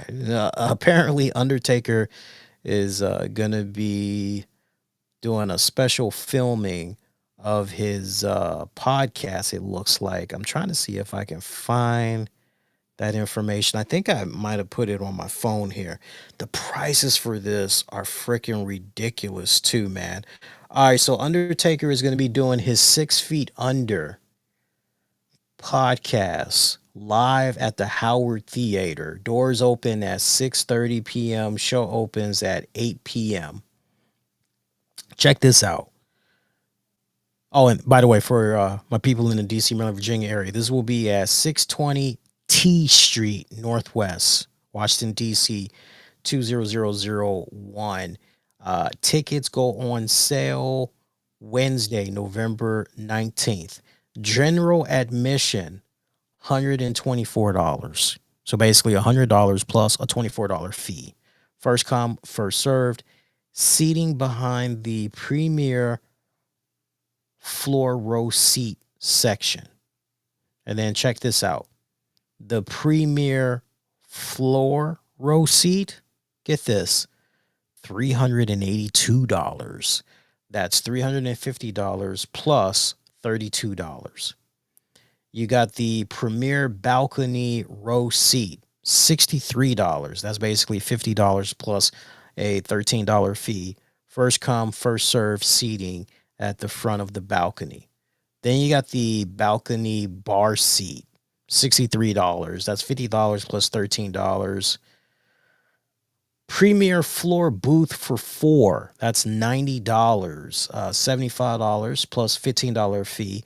Booths are pre-assigned and your party will be directed to your booth at arrival. You must buy the entire booth, and the price listed is per seat. Oof. Oof.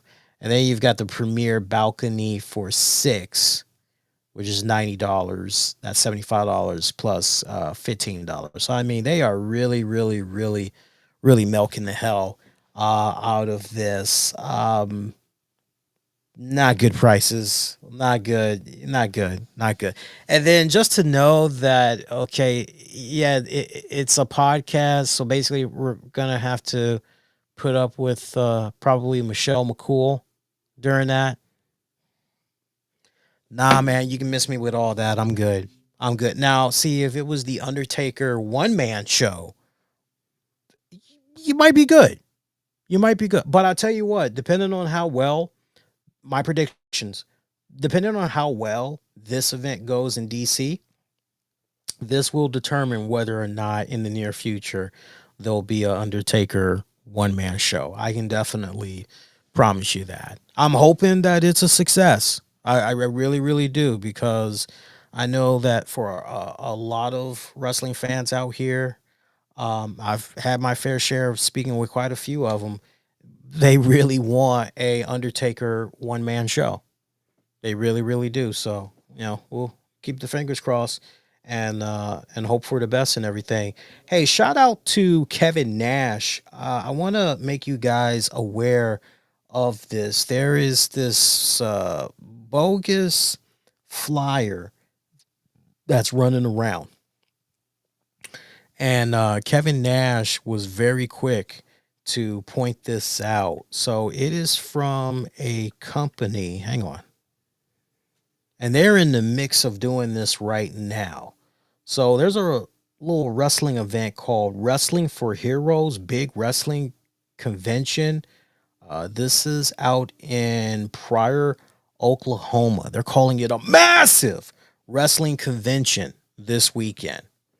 And Kevin Nash face is all in this graphic, okay? And Nash, he put this out a couple hours ago. He goes, just saw this. I'm not booked on this event. I would be very leery about who else is being falsely advertised. Some slow. That would have been funny if he didn't say that. No, he actually said, he didn't say some slow. He said some little town. That would have been funny though. Some slow little town. No, no. Some little town an hour from Tulsa. Definitely a bottom feeder promoter. And then he followed up like an hour later and he goes, the promoter's name is Jared Bird and he's the owner of Gimmicked Promotions. Just good to get that information out there. Don't use my image and falsely advertise me, and we won't have an issue. Now, these guys, like you see the graphic, Kevin Nash is in there, and then in that same thread, somebody had took the liberty of going, hey, I see that there was an image where since it looks like you were taken out of it. He's like, so it kind of says to me that maybe these guys were doing something with AI. Yeah, here it is. The guy says, so on their Facebook page is this graphic. Notice who is not on it. Also look specifically at your picture. He says, the one with you has been manipulated with AI to remove some stars and add you. Yeah, which is really, really WTF, right? It's so weird. And then some people were wondering, well, damn, because Sting is apparently the headliner for this event. So then the question becomes, well, is Sting really the headliner? Because wait a minute, he's supposed to be doing something in New York. Sting is legit. Sting legit is going to be at this event. I actually checked Sting's official Twitter profile, and he's got his list of dates up, and he actually is going to be at this Wrestling for the Heroes event. Now, I actually, because I couldn't help but out of curiosity go, okay, so what wrestlers is actually going to be at this event? Because like, I'm curious, like, because when you see the graphic, you're like, oh, wow, this is so cool. Axe and Smash, Luke Gallows, Carl Anderson, Papa Shango, The Godfather. I mean, we know it's the same person. Mr. Anderson, Tatanka, Sergeant Slaughter, Victoria, Chavo Guerrero. Who is that? Who is that? I'm seeing this blonde-haired woman. Man, she looks familiar. Anyway, Miss Jackie, Chocolate Southern Belle Jackie. I love me some Jackie. RVD, you're going, wow, this is like such a really cool lineup of people. Like, this is great. But then when you go look at their Eventbrite page, Wrestling for the Heroes, big wrestling convention. You're like, oh, okay, well, who all is gonna be at this event and everything? And you see the lineup, it just reads Sting, Sunday only. The Godfather, Friday, Saturday, and Sunday. Victoria, Sergeant Slaughter, Jacqueline. And you're like, well, wait, you just showed me an image with a boatload of like all these other wrestlers that's supposed to be there and everything. Like, so what's the real deal? You know? Uh like I don't get it. So I don't know. I don't know, but I will tell you this, and this is my message to anybody that's out there. Now look, I don't know if whoever was in charge of designing the flyers for this wrestling promotion, I don't know if it was a case where they were hired and they were told, "Hey, look, this is our event. These are some of the people that's going to be there. Do what you need to do with the graphics." Like, anybody that knows a thing or two about coming up with a graphics banner, I mean, it's really, really easy. All you got to do is once you get a list of the people that are supposed to be in attendance for said event, as long as you have that promotion's logo and it's a transparent logo, no background. Okay, you got the logo. You can then, easily go online, play with some really cool backgrounds, that you see online that might look kind of cool to you. And okay, let me try messing with this.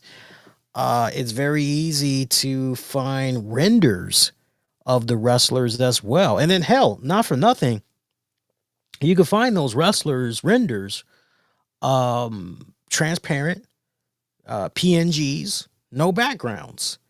If you can't find a really good image, that's a PNG, no background, it's definitely easy to find the wrestler in question and then go to a site where you can have the background be removed.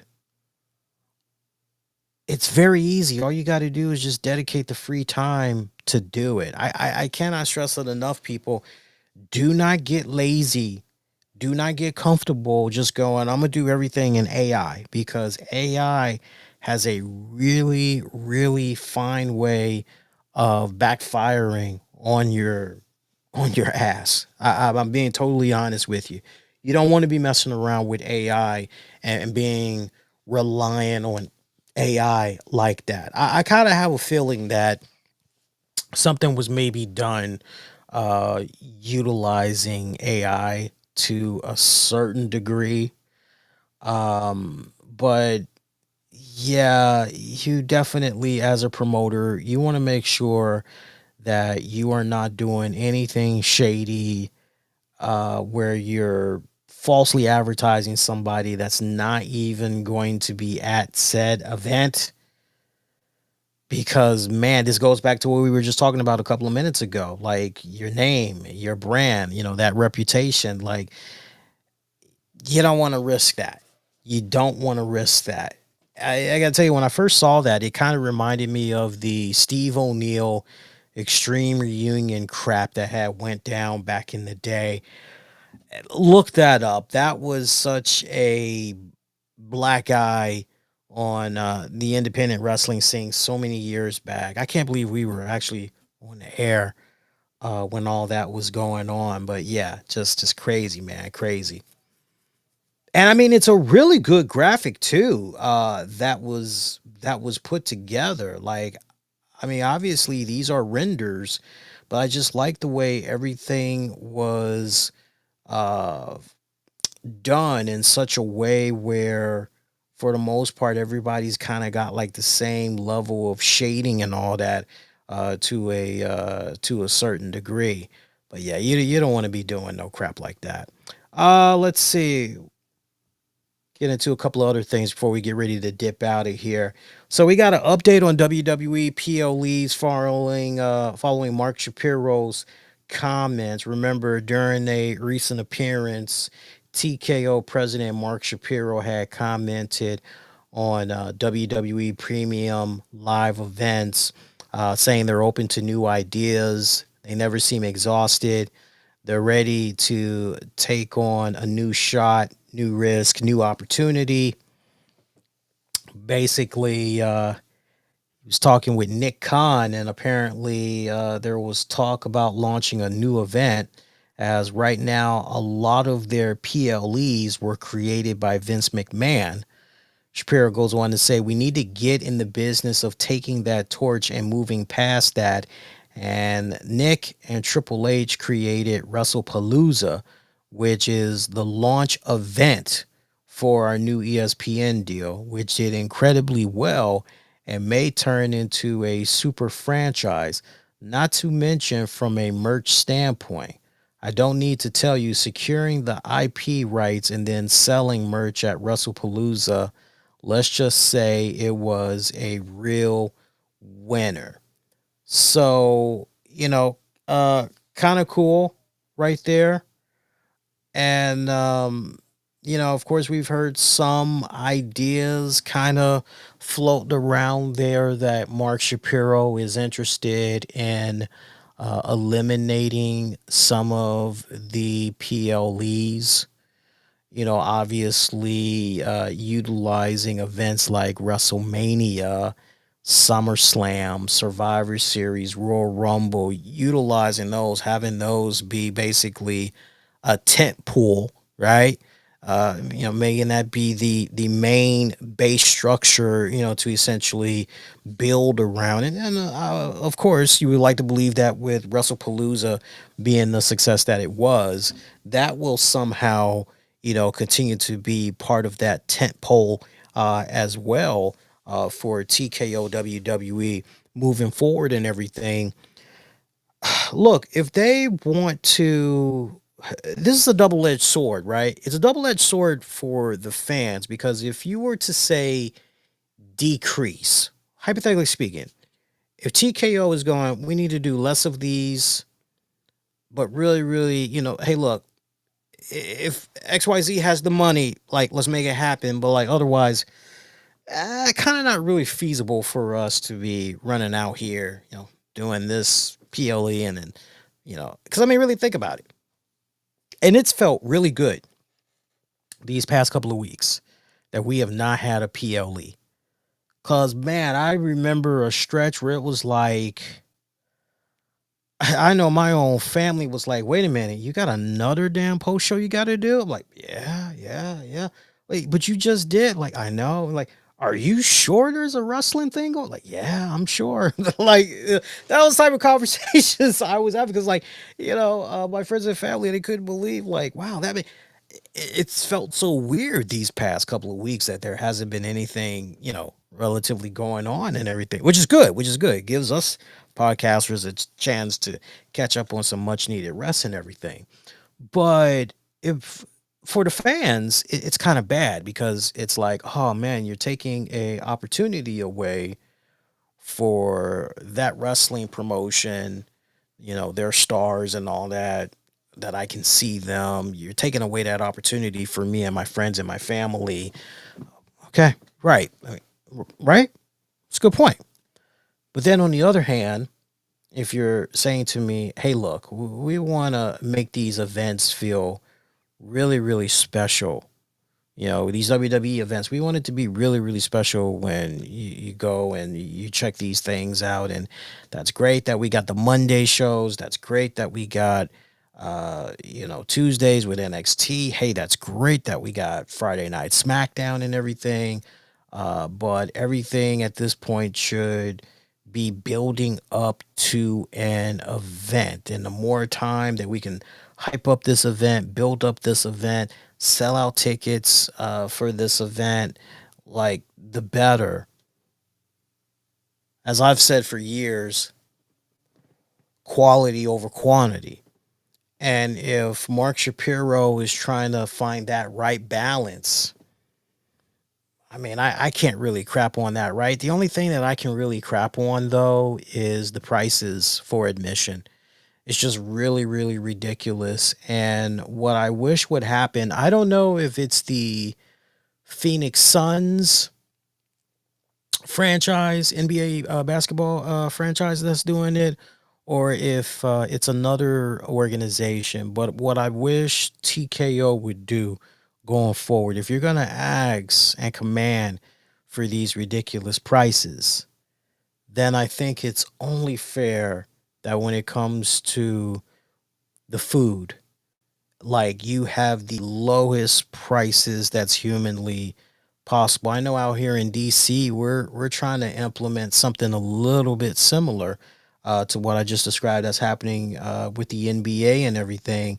Especially when you come to our, if you know your baseball, Nats, the Washington Nationals.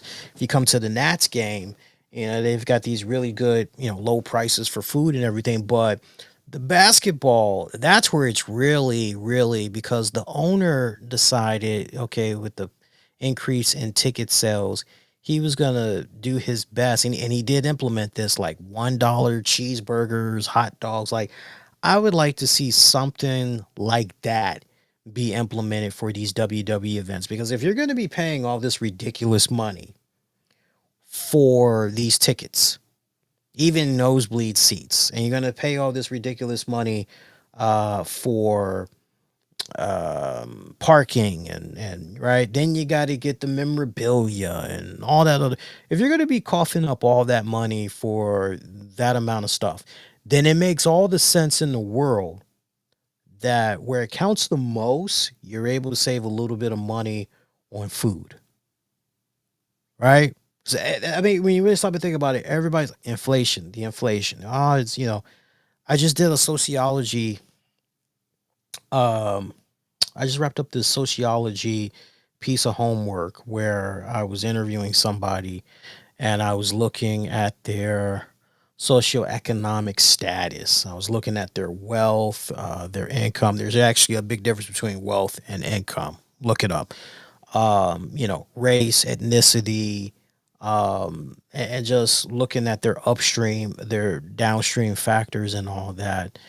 And I know when I started talking to them about their health and how do they feel they are with their health, do they feel it's exactly where it needs to be? They were like, no. And I probed them more and I was going, well, what do you think a part of that is? Like, well, honestly, um, with the inflation, it's really hard to do the type of grocery shopping that I would really like to do, because if I could have it my way, I would be eating healthy all day, every day, like 24/7. Like, as soon as I'm thinking about eating, like I'd be having healthy options, but the groceries is so expensive, and it's much easier for me to pick up that $5 biggie bag from Wendy's, or get that value meal from McDonald's. And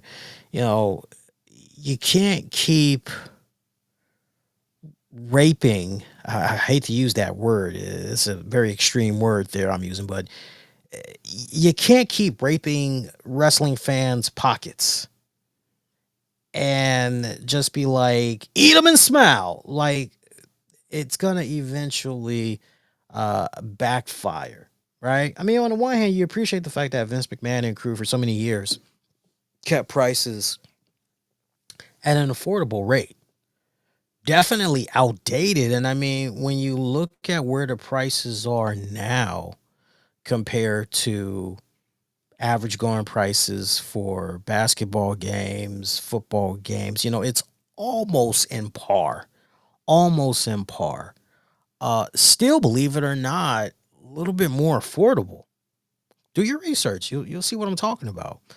But yeah, you gotta find that right balance where it counts the most. I think looking at the concession food and all that, that would definitely be a really good start. But let's see what happens. I mean, it's still early. Anything, can and will happen, but I don't think it's the end of the world and everything, as some people are kind of making it out to be. Shout out to my girl Kenzie Page in the NWA. It was kind of sad to hear that her reign as the NWA Women's Champion came to a shocking end after like 700 and something days. I think she almost hit 720 days as the NWA Women's Champion. Her reign came to an end by Natalia Markova, who is the new NWA Women's Champion. She won it at the 77th anniversary show. I definitely need to get caught up and see what I've been missing.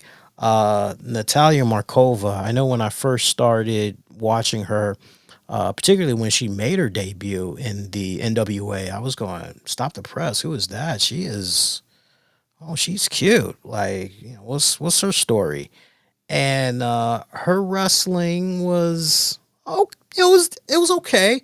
But it seemed like when I would dip my head in every couple of months, seems like she was getting better and better as a pro wrestler and everything.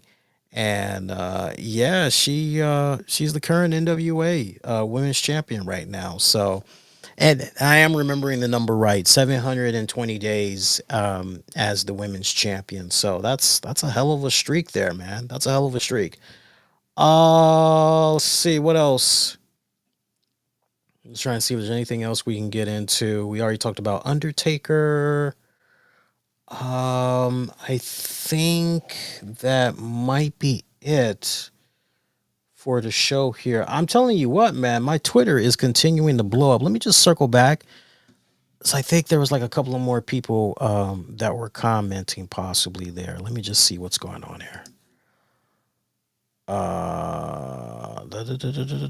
Yeah. You know what? Before we get ready to debate about, MVP, I got a lot of respect for MVP. This guy, it's sad that we're in a society where some people, they go, well, I don't care if you went to jail 20, 30 years ago and you've turned your life around for the better. Once a criminal, always a criminal. And it's just so, it's really messed up. It really, really is. Because remember, I was talking about government earlier. It's interesting because I was learning some like fun facts in regards to government, like particularly, every state is different when it comes to your rights after you get out of prison, when it comes to your voting rights. Okay.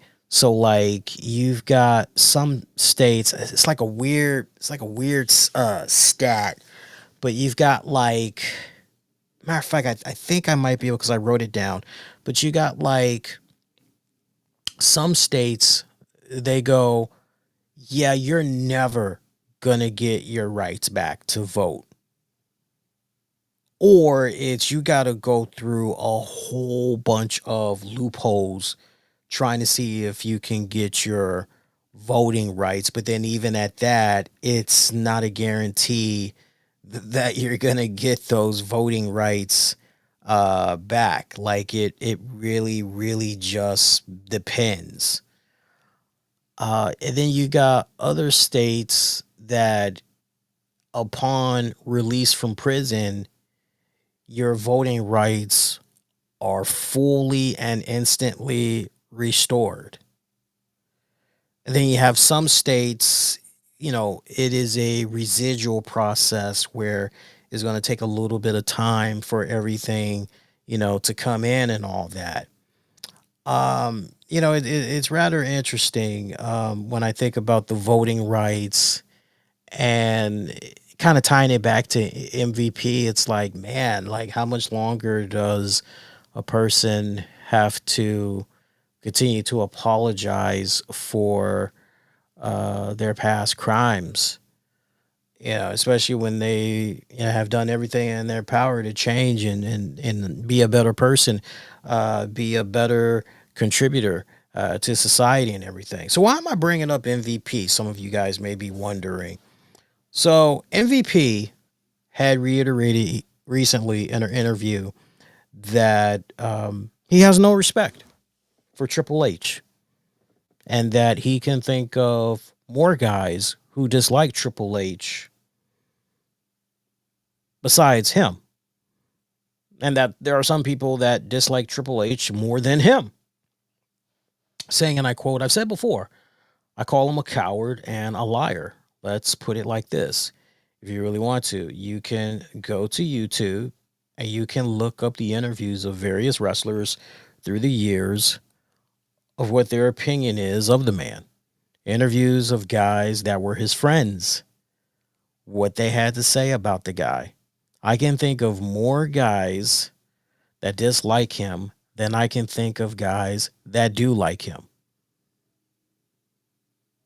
And people say MVP salty or bitter. Like, no, I have personal, I have personal issues with this dude stemming from professional stuff, but just the things that he does, how he carries himself. I just don't have respect for the guy. The newer generation, they don't know the guy yet.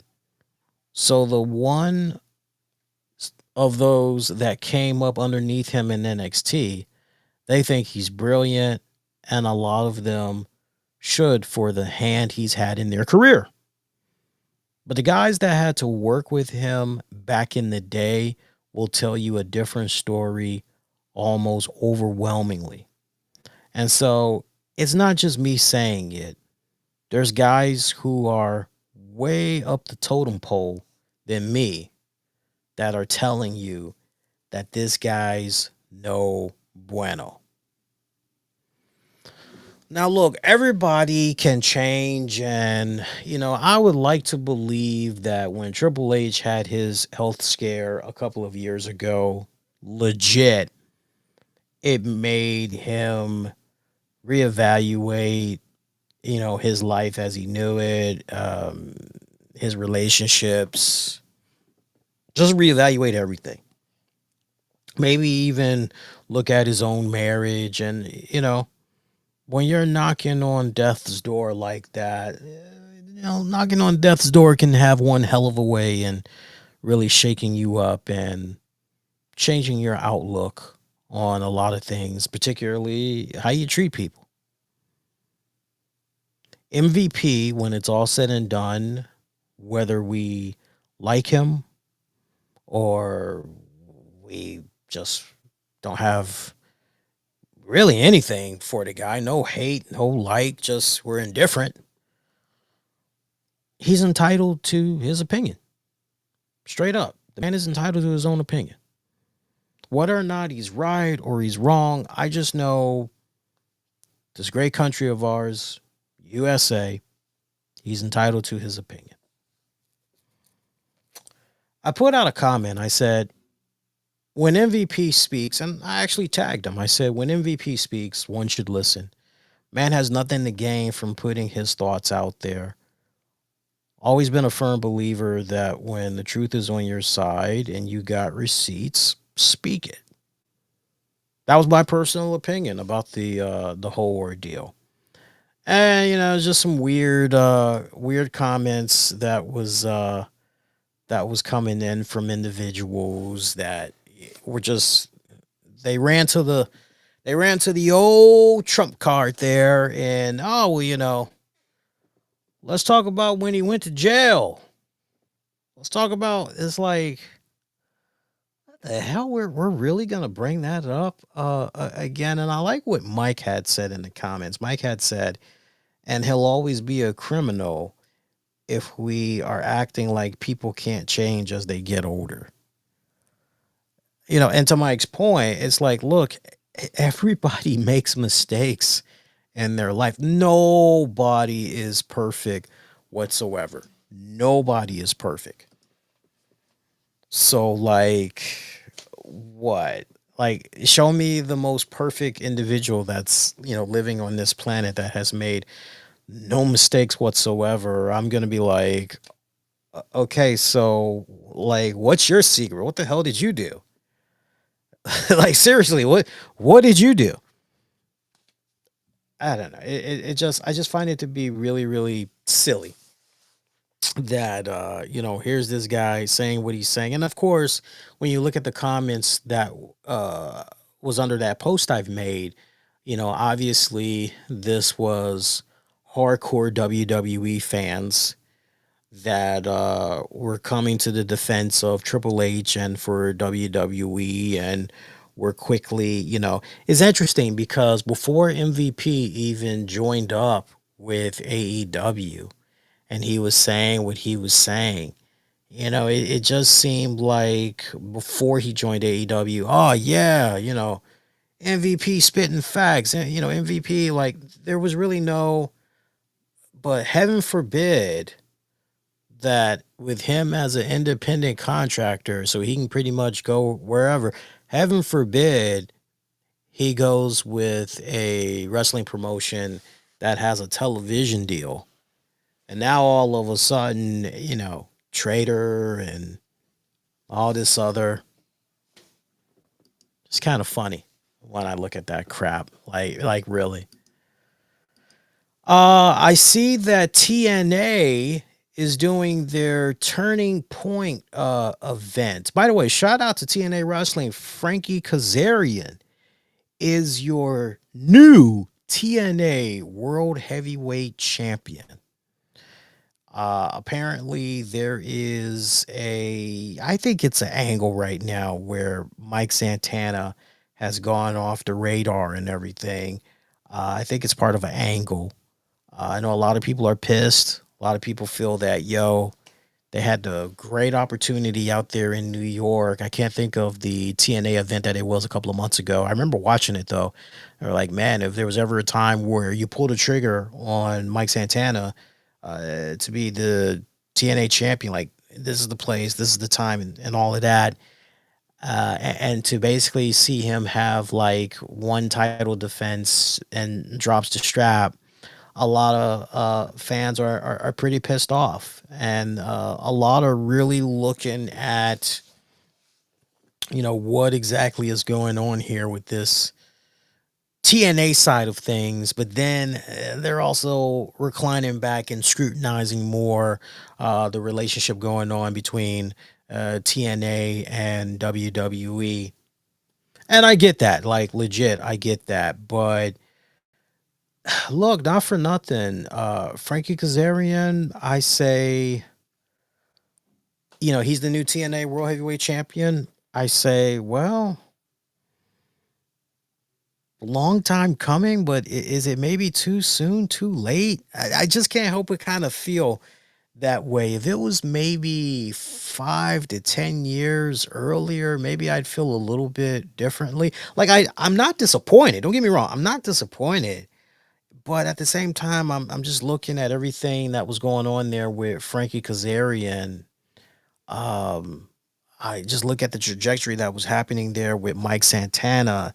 The nice steady white hand. It's like I'm not quite understanding. Make it make sense to me. That's kind of where I'm going right now. I know that Mike Santana recently was interviewed. He was interviewed and he was talking about they're waiting for a couple of more people to sign off on a program involving him and AJ Styles. I don't know if maybe Frankie winning that World Heavyweight Championship is like an integral part in the final farewell there for AJ Styles. I don't know if that's, part of the whole mix or whatnot. I don't think it's needed. Personally, I don't think a championship is needed. You can just do what you need to do with those two guys and pretty much go from there. But yeah, yeah. But congrats to Frankie Kazarian, like legit. I mean, the guy's been around a long time. Him and Christopher Daniels. They've been at it for so freaking long. I'm looking at the early reviews that's coming in right now for the Turning Point event. Seems almost below average for the event so far. So that's not good, right? I'm gonna try to see if I can watch it over the weekend, and I'll definitely sound off more on it on this Monday show that's going to be coming up. Hey, before we get ready to dip on out of here, I definitely want to take this time out and recognize some of our sponsors because without them, content like what you're checking out right now would not be made possible. Hey, I definitely want to give a shout out to the good folks over at TerraPaulPremium.com. Wake up your senses with bold flavor and smooth vibes. TerraPaul Premium brings you top tier coffee and teas crafted for people who love quality, energy, and good taste. From rich blends to chill herbal sips, they've got your daily fuel covered. Check them out today. TerraPaulPremium.com. The RCWR Show with Lee Sanders is also brought to you in part by I Want to Learn SQL.com. Your next pivot in tech begins with a query. Check them out if you are interested in learning SQL on a practical level, an approachable level, and an actual fun level. I Want to Learn SQL.com can help. We're also brought to you in part by the IMEI radio station, streaming 24/7, your global soundtrack featuring the hottest indie artists from the 90s, 2000s, along with throwbacks and today's top 40 hits. Think of it as a world tour, but for your ears. Tune in and vibe out. Discover your next favorite track.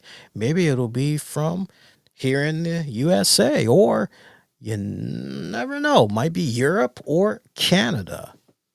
Discover your next favorite track through the IME iRadio station, streaming 24/7. Shout out to Julian Cannon of the Nocturnal and Digiday.